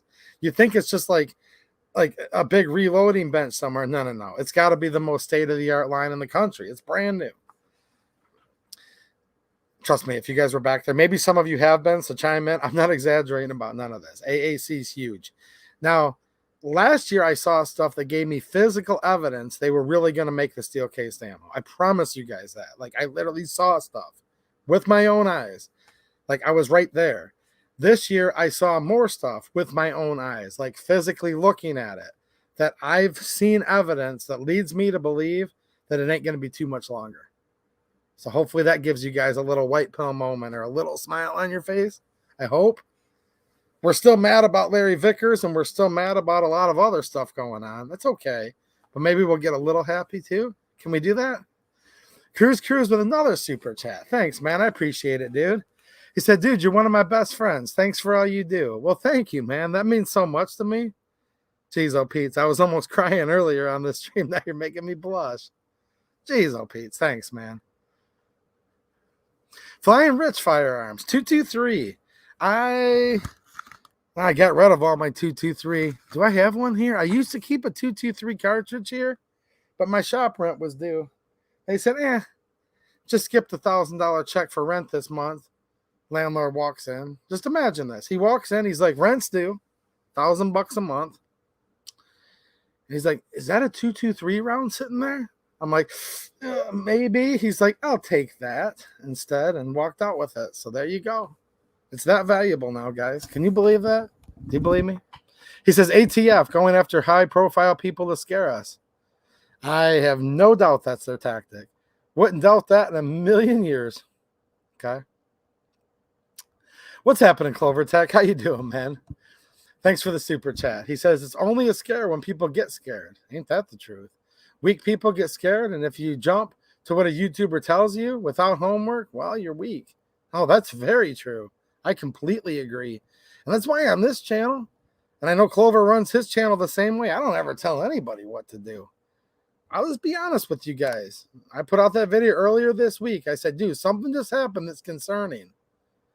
And I'll never take that back. Like, I was concerned about it. I still am concerned about it. Ammo had already been shooting up before that, though. If I knew I was capable of starting an ammo shortage, guys, I wouldn't do anything at all. But when it happens, it happens.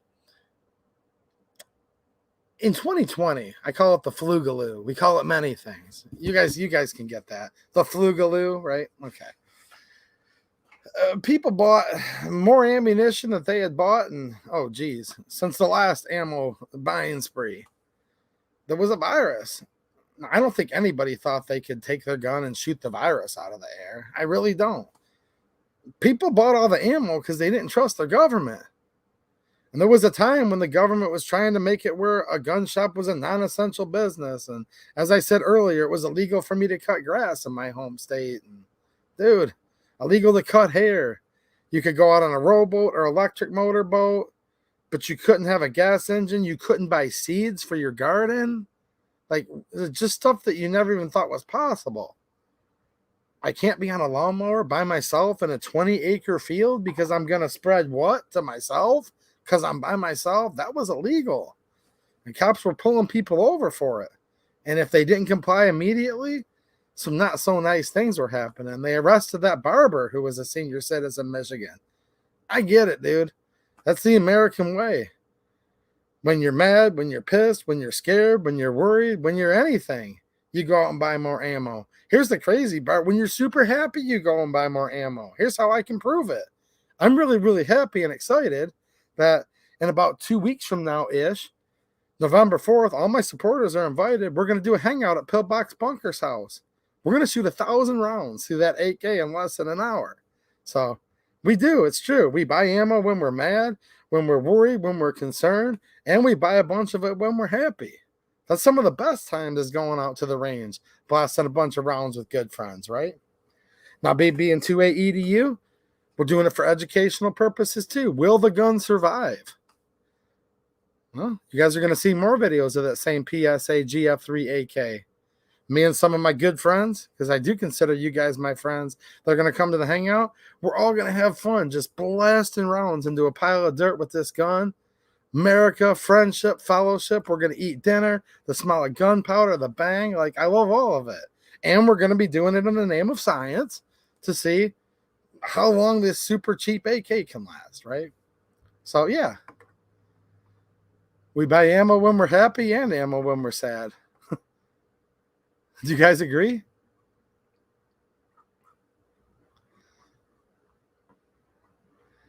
Let me come over here. Like I said, my assistant, my wife, awesome wife. She has not been feeling good all week, guys. She's had to crash early. Usually you see her in the chat. Her name's Linda. She'll get those stickers out to you guys from last week and any of you that emailed tonight that left a super chat. Tim Harper just left $1 super chat. Thanks, man. I appreciate it, dude. I'm not sure if there was a comment to go with it, but with the way StreamYard works, this is what I see on my end. But thank you, man. I appreciate it.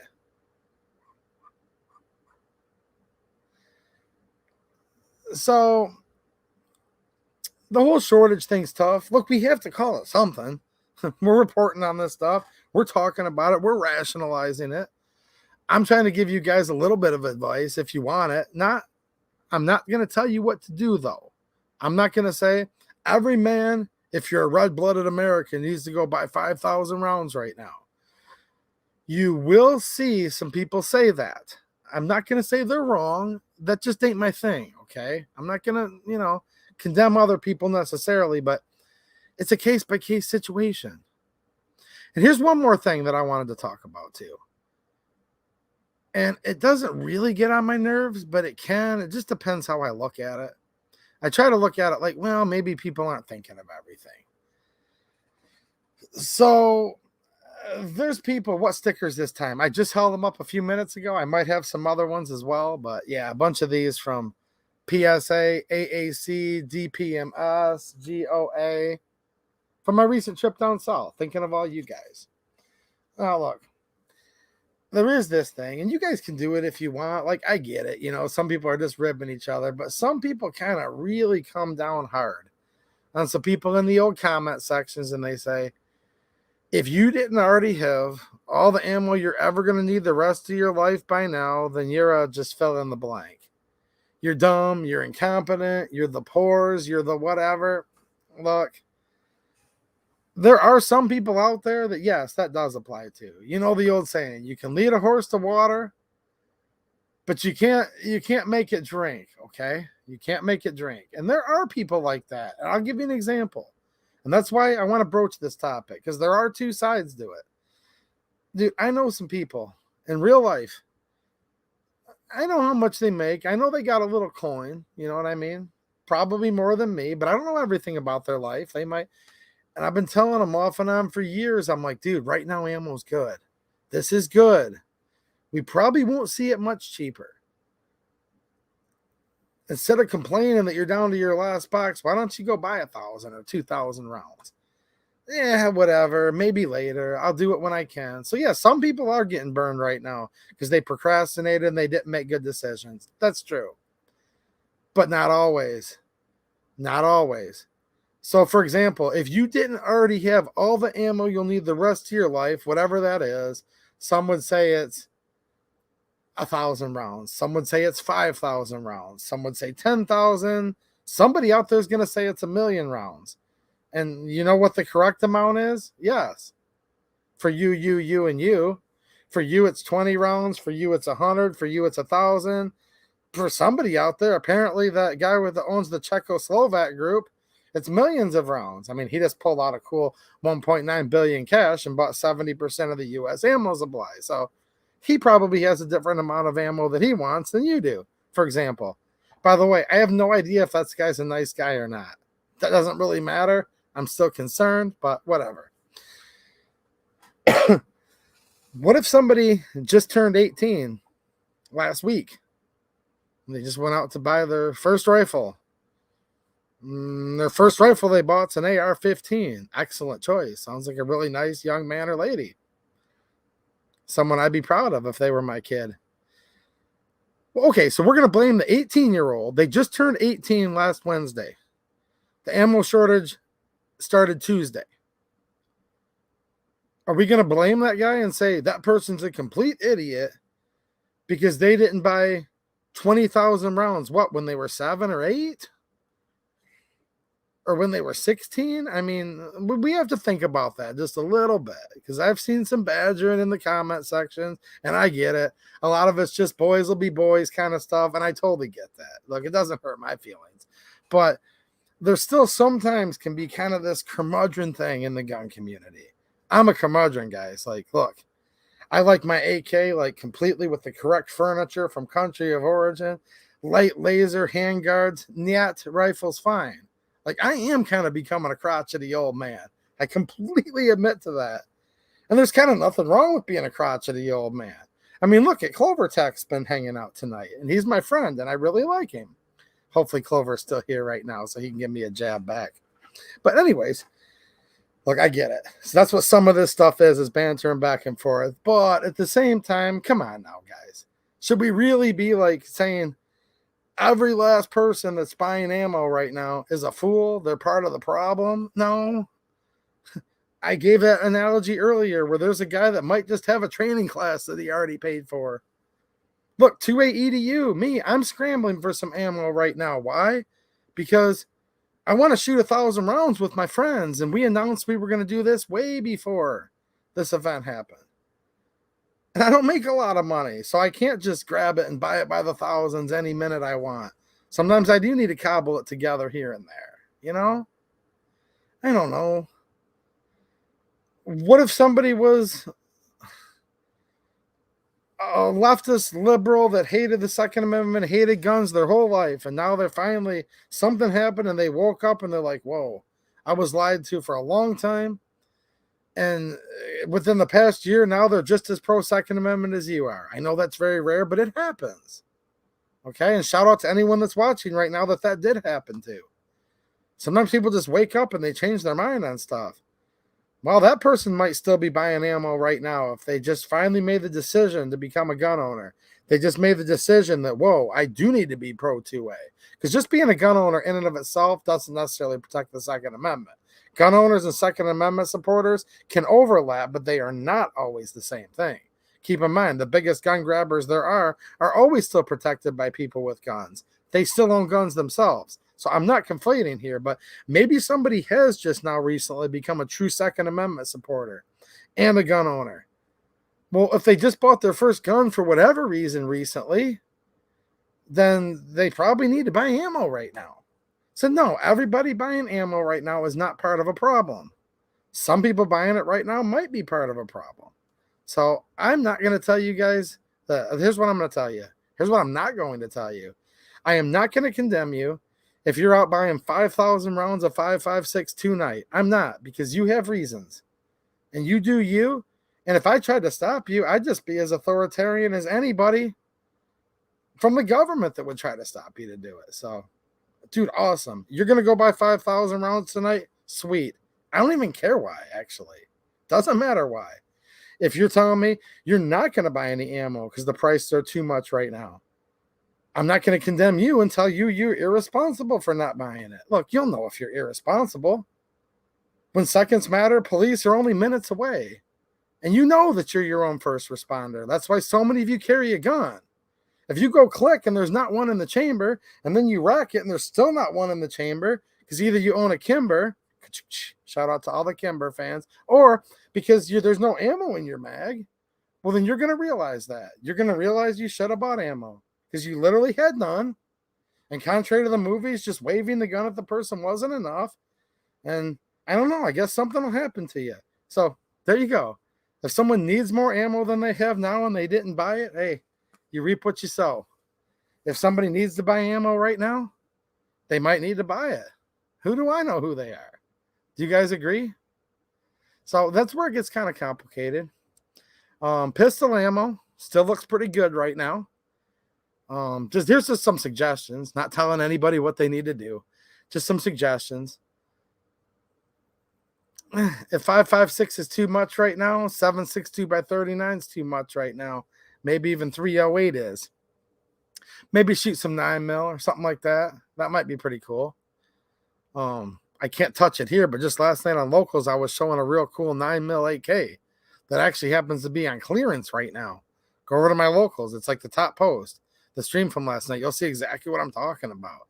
Where you could like enjoy shooting an 8K with the same manual of arms, everything, for like 24 cents a round.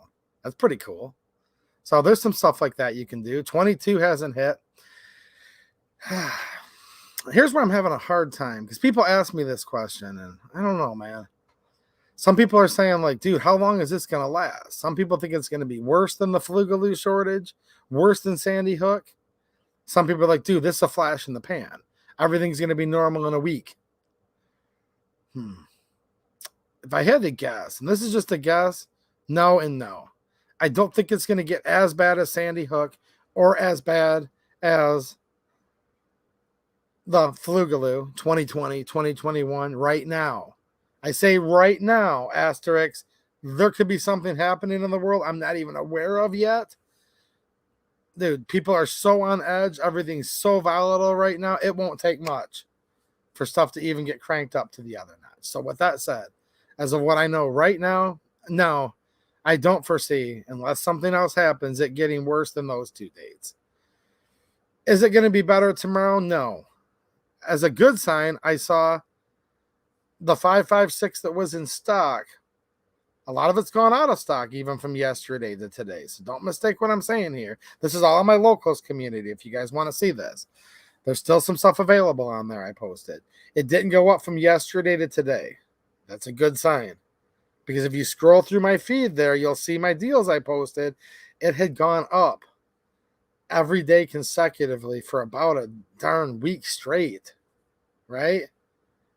So if it plateaued for one day, I'm going to take that as a good sign for right now.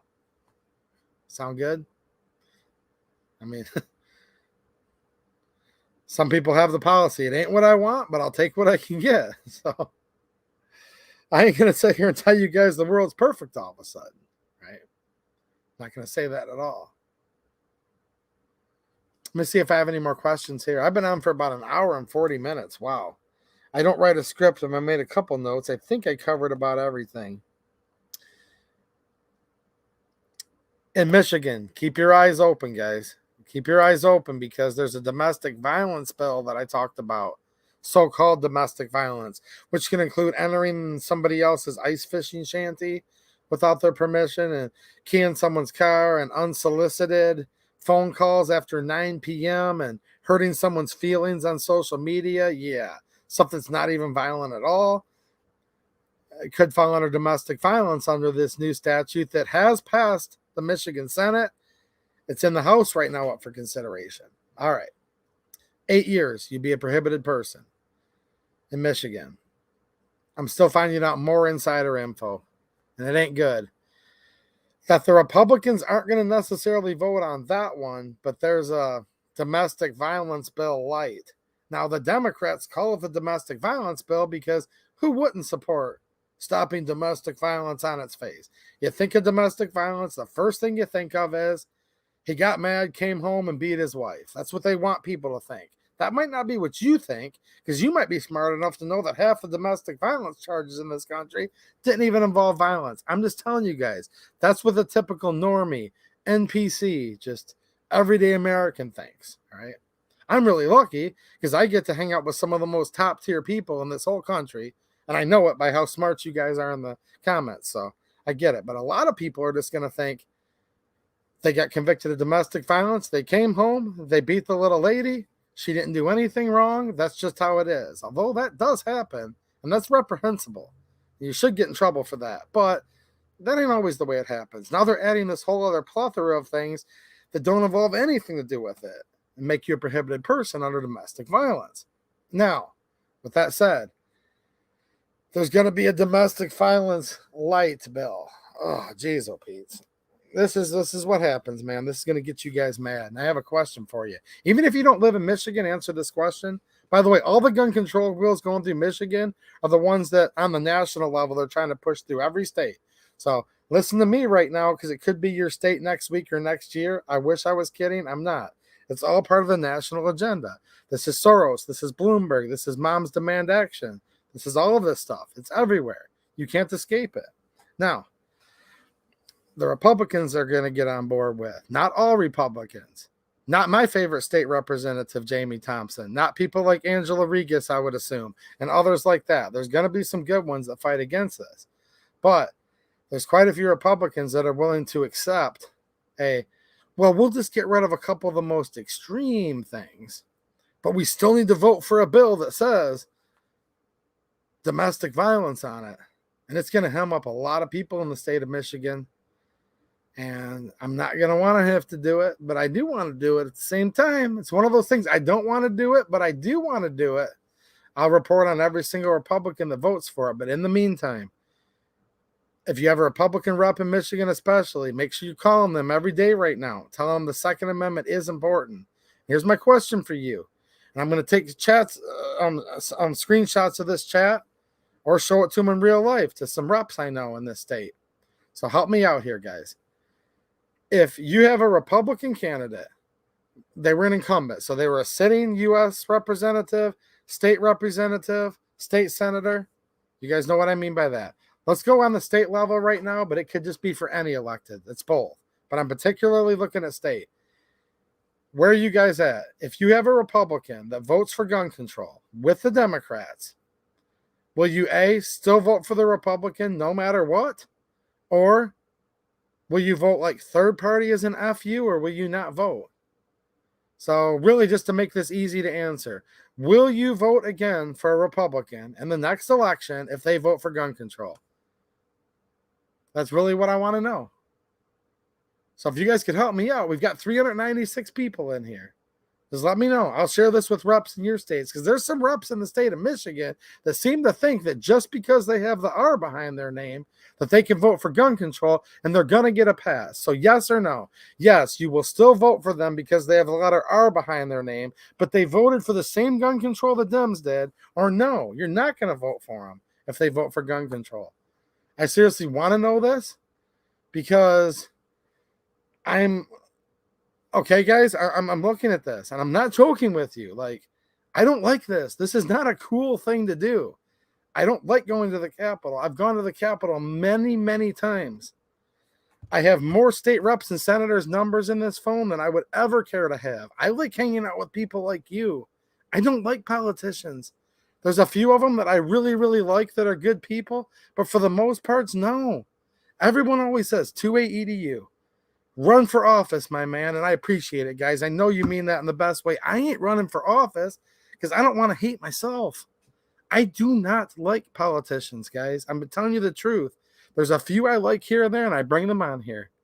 Because when there's one that's doing excellent work, and they care more about the Constitution and the Second Amendment than getting reelected, like my state representative, Jamie Thompson, who's in the tightest district in all of the state of Michigan.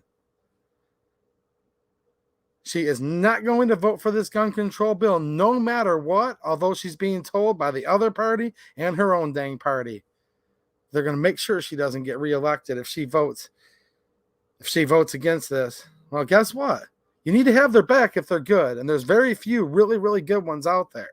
But for the most part, I can't stand political parties, guys. But I want you guys to know, I'm not doing this because I want to. Some of you guys served in the Army. Some of you guys served in the Air Force, okay? Some of you guys are serving in so many ways. This is how I'm trying to serve my country right now. I'm not saying it's better than yours or worse than yours. I'm going there to the Capitol. I'm talking to these reps and I'm letting them know. I'm like, dude, I know a lot of people that are Second Amendment supporters. And for some reason, some people have this weird notion in their head right now where they can still vote for this if the NRA tells them it's okay. Can you believe this crap? The NRA's name had to come up. I'm like, with GOA. That's why I'm giving away GOA stickers, not NRA stickers, not real activists. I'm not giving those away because they seem to think that if you compromise, that it's okay and it won't affect your NRA score. Are you kidding me right now? So it's an honest question, and I'm getting a little heated because this has happened in so many of you guys' states already. In some of your states, it hasn't happened yet. But get involved on the state level, guys. Definitely get on the state level right now. Anne Marie B., thank you. She says, please call Michigan. Look what they just did to us in Massachusetts. God bless you in Massachusetts. I know you guys have been going through hell there for a really, really long time. And all those gun control laws that were passed in Michigan, guys, they take effect 91 days after sine die. Sine die is a foreign. They love to use Latin, all these people. We use Latin, blah, blah, blah. Yeah. They use Latin. It's called sine die, and it means that they're going to adjourn for the last time of the session, never to return again until the new one starts. I understand more common sense stuff like a well-regulated militia being necessary to the security of a free state. See, the Second Amendment is so beautiful, it's so powerful, and it's so like ding. Even a fourth grader can understand it. It literally tells you why in it. See, it's not just the what, it's the why. The what is a well-regulated militia. To have that, the right to keep and bear arms shall not be infringed. Why? Because it's necessary to the security of a free state. A fourth grader can understand this. Any reasonable adult can understand this. The problem is fourth graders don't last very long. They grow up quick. They get old real quick. And once they grow up, it becomes hard to find a reasonable adult, doesn't it? Sine die, you assume, is December 31st, don't you?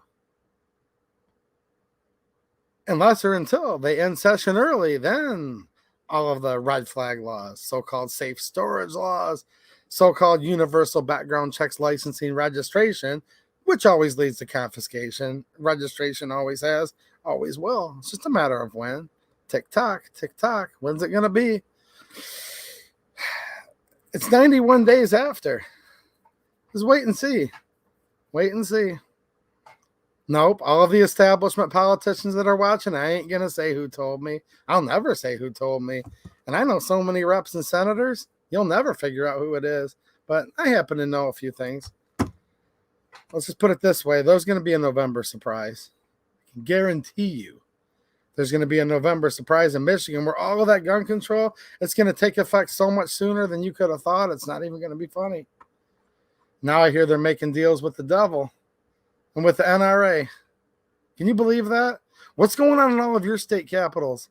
I know I have a lot of Michigan viewers. A lot of you are not. I'm only one person. Limited funds, limited time, limited everything, just like the rest of you, right? But I care about what's going on for my friend Anne Marie and Massachusetts, and I care what's going on for my friends in Pennsylvania. I guarantee you there's something happening at all of your state houses and Senate buildings across this whole country. Tennessee was floating gun control. Maybe not so much now, which is good. But that's because a lot of you guys fought back. The state of Missouri had the Firearms Owners Protection Act, right? 2A Preservation Act. I'm sorry, I said the wrong thing. 2A Preservation Act. The Supreme Court of the United States just ruled with the federal government. This is breaking. They just ruled that no. Now, this is on a preliminary basis. Preliminary. It still gets to work its way through. But while it's working its way through the court, SCOTUS just said no. Missouri can't have the 2A Preservation Act. They might get it in the long run after it works its way through.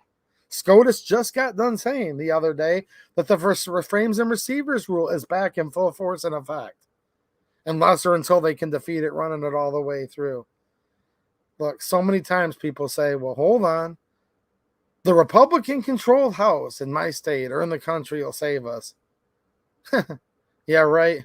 They can't even elect a speaker, which I'm glad they can't. Any day the government can't run is a good day, actually.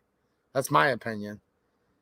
What's my thoughts on Speaker Jordan? Look, he's been pretty pro-Second Amendment. He'll probably be less worse than a lot of the rest. Every day we don't have a functioning government in this country is a good day at this point, if you know what I mean. Think about it. Look, the United States House of Representatives will save us, some people say. The United States Senate will save us. Some people say if we can just get Trump in, he's going to save us. The president can save us. The Supreme Court will save us. But 2A EDU, you dog Trump.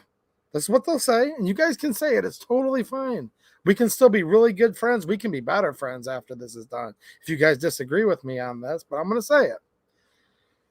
But 2A EDU, you just dogged Trump because of the bump stock ban and the Chevron deference, which has led to over 100 million felons or future felons of America with braces, frames and receivers, triggers, key cards, probably 10 other things in the next 2 years. But he did put on the most impeccable, most awesomest Supreme Court justices of all time. Okay, great. I'm sure they're much less worse than what Hillary or Biden's put on, what Hillary would have put on, and what Biden put on. Look, Biden, he literally put on, yeah, I said Biden, the former vice president. They asked her during the confirmation hearing, what's a woman? She said, I don't know what a woman is. Z said, I don't know what a woman is. This is someone that's literally supposed to be at the highest level of jurisprudence, the highest judgment of the Constitution in the land. What's a woman? I don't know. I can't tell. Give me a break. Give me a break. What's a woman? Well, nobody can tell what a woman is. My degree isn't in anatomy and physiology. Yeah, I'm a landscaper for a living. Let's see here. What's a woman? What's a man? I don't know. How could any? Do you guys remember that? These are the clowns that we have in the Supreme Court now. I get it. Amy Coney Barrett's a little less worse than it or Z or whatever it is. I said she earlier. They don't know what a woman is, so I don't know what they are. Yeah, I get it. Gorsuch, he's probably better. Kavanaugh, they're probably less worse. But the Supreme Court has just kicked us in the you-know-what, and then we fell down to our knees, kicked us in the mouth twice in the last week. Can you believe this? Somebody is sitting on the Supreme Court. They said, ma'am, what's a woman? It's like simple, an adult human female. Boys have a penis, girls have a vagina. A landscaper knows this. You all know this. She didn't know. Okay. The Supreme Court will save us. No, not really, actually. The president? No, probably not. The Congress? Probably heck not. No way. And it comes back to how I started this stream earlier tonight. When Ben Franklin was asked by a woman, this was on the steps. This was during the very, very initial founding of this country. The founding documents weren't even completed yet at this time. The ones that were started being written, the ink wasn't even dry. So what have we, sir? A monarchy or a republic? And Ben Franklin didn't say a republic if the Supreme Court can keep it. He would have never said that. He didn't say a republic if Congress can keep it. Now, George Washington was a great president. He stepped down before there were term limit laws. And he led the troops across the Delaware. And, geez, if we had him in power right now, we'd probably be a lot better off. But Ben Franklin didn't say if George Washington can keep it. He said a republic if you can keep it. So we're all nobodies, and we're just watching them, Larry Vickers and this with ammo, that with ammo, and we're all supposed to be scared. We were told by the founders of this country that we have a republic if you can keep it. And that's your job. And it's not just your right, it's your duty. That's what the Declaration of Independence says. All men are created equal, and they're endowed by their Creator with certain unalienable rights. And among these are life, liberty, and the pursuit of happiness. And then it talks literally why we would have a government, that to secure these rights, governments are to be instituted among men, deriving their powers from the consent of the governed, deriving their just powers from the consent of the governed. That's you. But then they talk about what if it goes bad? Like it's bad right now, right? Yeah. That when any form of government becomes contrary to these ends, it's not only your right, but it is your duty to abolish that government and to put forth a new government that you see will be most fit to affect your safety and happiness. See, nobody needs to invent the wheel here. All of this stuff was literally written in the founding documents of the United States of America. So as frustrated as you are that SCOTUS has kicked you in the you-know-what twice in the last week, and that sucks. And the office of the current former vice president is doing all kinds of stuff. Don't forget, 10% for the big guy. A lot of people said, how much did he make off of this ammo deal? Well, I think the going rate's 10%, right? Yeah. I would suggest all of you get involved locally. That's where you can most reasonably actually affect things that can actually matter. I challenge you to at least know who your state rep and senator are.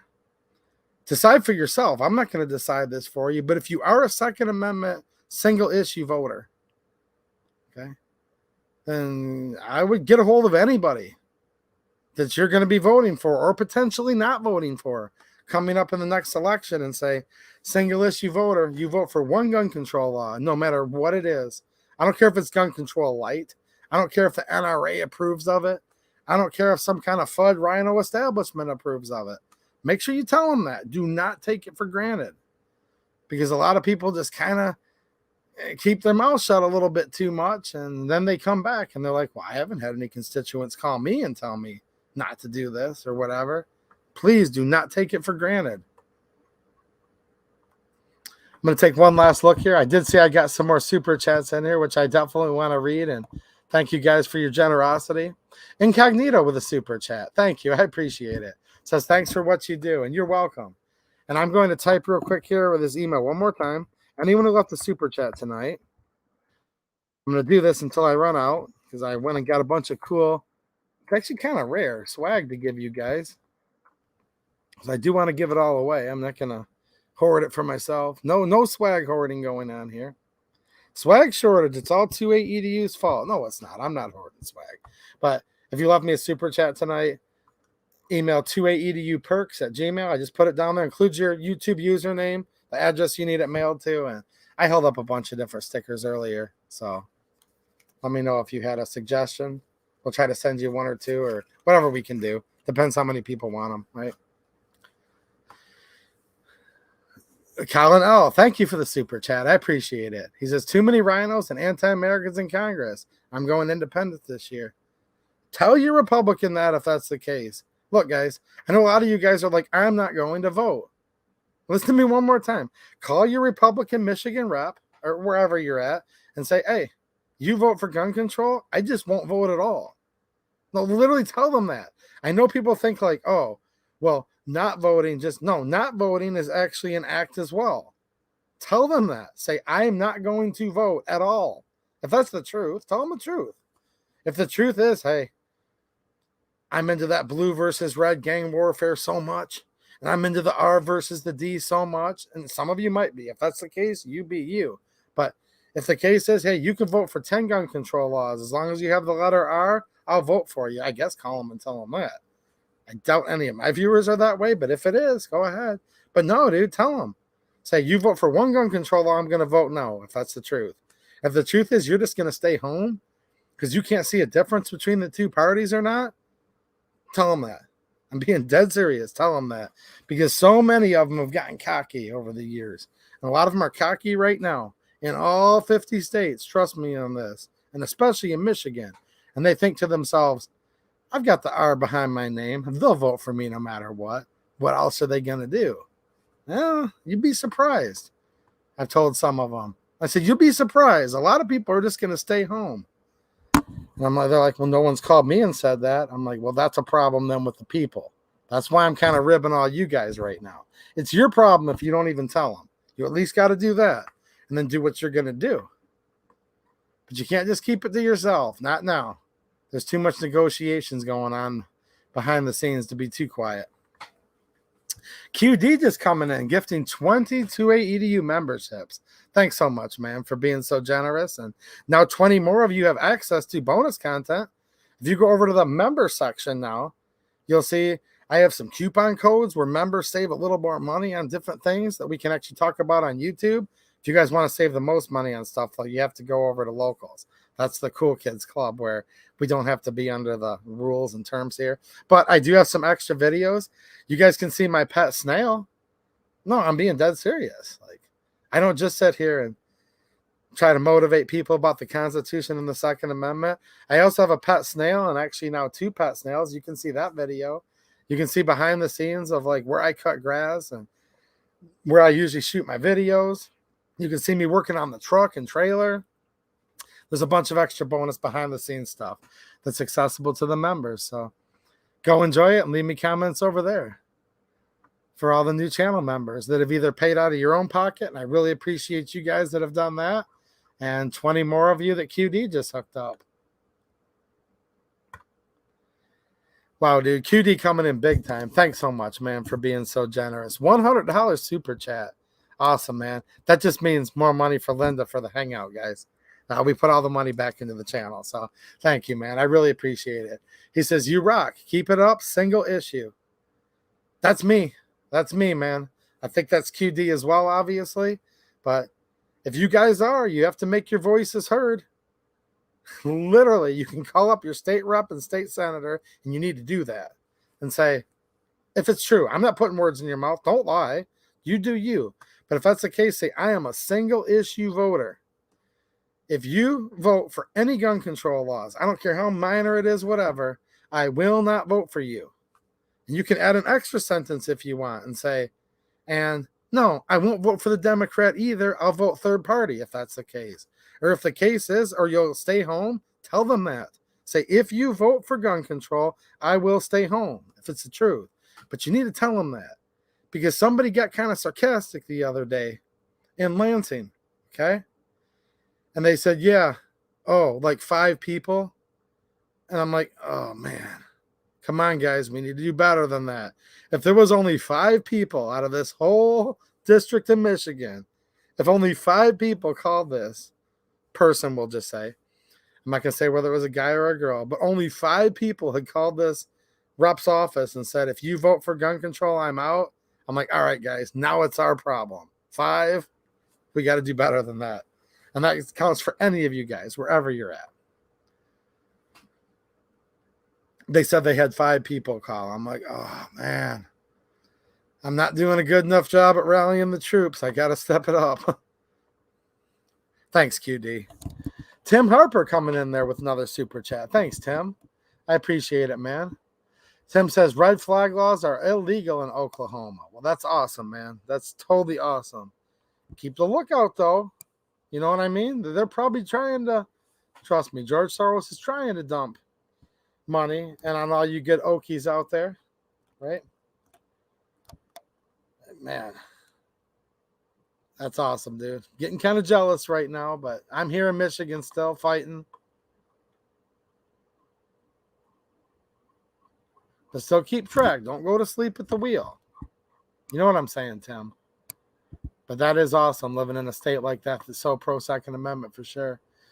Well, guys, I've been on for 2 hours here. I'm sure I missed tons of awesome chat, and I will get to enjoy reading all this later. Couldn't read everything in real time because there's a lot more of you than me. But I really appreciate you guys being here, offering support in so many different ways. And yeah, I'll see you guys soon in future YouTube videos. I'll see you guys again next Friday here. But if you think you might miss me, you don't have to, because I'll be streaming on Locals tomorrow night, right around the same time here, 9:30-ish, sometimes 10 p.m. It depends. I'll be working until dark, and we'll see how quick I can dry off because it's going to be raining again tomorrow. But I'll be doing a Locals live stream talking about some deals, and we can actually touch guns there, which is really, really fun. So I'm just going to say goodnight to a couple of you guys in no particular order. You guys just have me drastically outnumbered, which is awesome. And I hope you guys all enjoyed yourselves in the chat. We've got Hockey Bum 99 reviews. What's up, man? Walker Customs. There you go. The community tab on YouTube. Yep. We've got COD. What's happening? We got Mr. C. How you doing, man? Longtime supporter of the channel. We got Bill Alexander. He's a Marine. He's pissed off, fighting the good fight, right? Good chat. Keep it up, he says. Keep up the great fight, as there are more of us than them. Stay dangerous, and let's go, Brandon. That's what he said. We've got RIP Dango J. Says, thanks for the show. Awesome, man. I'm glad you enjoyed those stickers. You guys that won stickers last week, you're going to get them, I promise. My wife helps me with that stuff while I'm out doing the landscaping, and she's not felt so good the last week. So just cut her a little slack. I promise she'll hook you up. Most of you that get stuff, she usually throws something extra in there. So she will definitely catch up to you soon, I promise. We have Scott B. Frost. What's happening, man? Nice to see you, dude. You've been around the channel a long time, dude. Good to see some familiar faces in here, man. We got Sean Zimmerman. What's happening? How you doing, man? We've got Ego Riser. Geez, look at you guys, man. So many people that I've been seeing for so many years on here. That's why I keep coming back. Hattori Hanzo, checking in late. What's happening, man? I did. You're welcome. I talked about the Vickers stuff a little bit earlier. I ain't happy about it. We've got Pillbox Bunker. He's going to be at the Hangout. He's the host of the Hangout. So make sure you guys check that community post and check out the, this is for supporters of the channel. It's my way of giving back. I can't have 1,000 people come. So it ain't really like it's pay to play as much as I had to find a way to get the list down a little bit because it is in our friend's backyard. We've had an awesome time the last couple of years. So check that Patreon post, locals post, and for the paid channel members. There he is. Fun to learn. He was there last year. Nice to see you, man. Nice to see you, dude. Thank you. Look at this. Anne Marie. Still kicking butt. Says, I'll even call from Massachusetts. For Michigan. Thank you. Thank you, Anne. I appreciate it.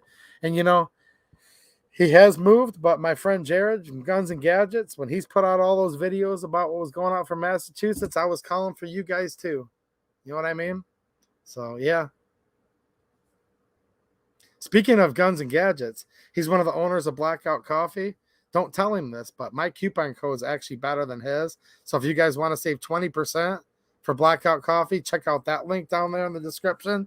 I'm not joking. The 28EDU code is actually better than his code, but don't tell him I said that. Even though me and him are buddies. And those of you that come to the Hangout,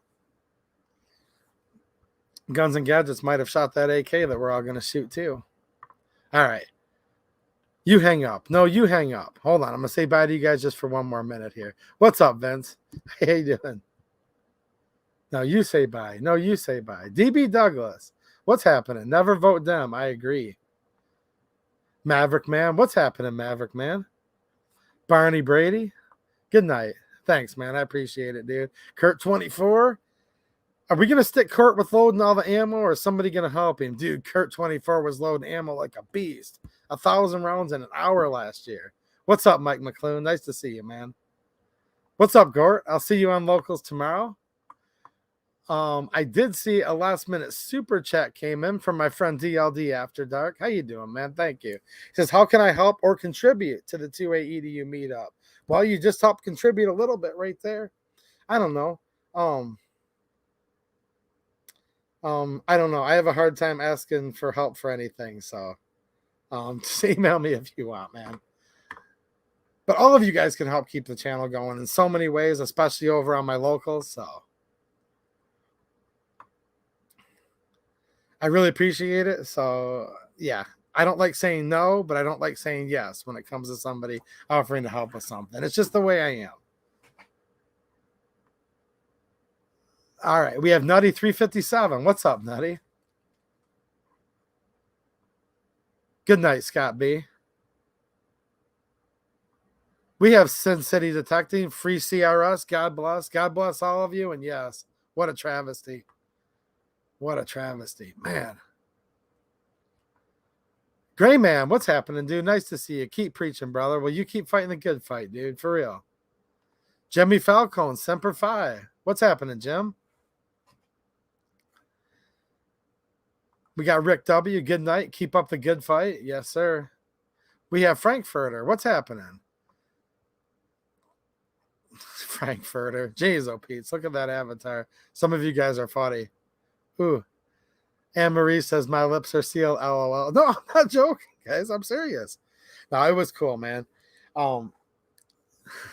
I do have an affiliate code for Blackout Coffee. I think it's a great company. They've done so much just since they started that company.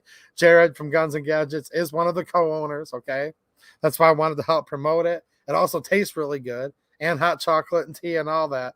But I'm just calling a spade a spade. As of right this minute, my coupon code is actually better than his. Shh. All right. Have a good weekend, Charles. Later, Texan 65, the great state of Texas. COD, don't support demons or demon rats or any of it. I agree. All right, guys, I had a lot of fun tonight. Bama fan, take it easy. All right, guys, I probably missed somebody. I'm so sorry, but I tried my hardest. I'm kind of outnumbered. And at the last minute, I just saw Dale. What's happening, Dale? Kurt is a beast of a mag loader. And Carbon Spider, what's happening? All right, guys, I'm out of here. I'll see some of you tomorrow night. I'll see some of you guys soon here on YouTube. All right, thanks for watching, and have a good one.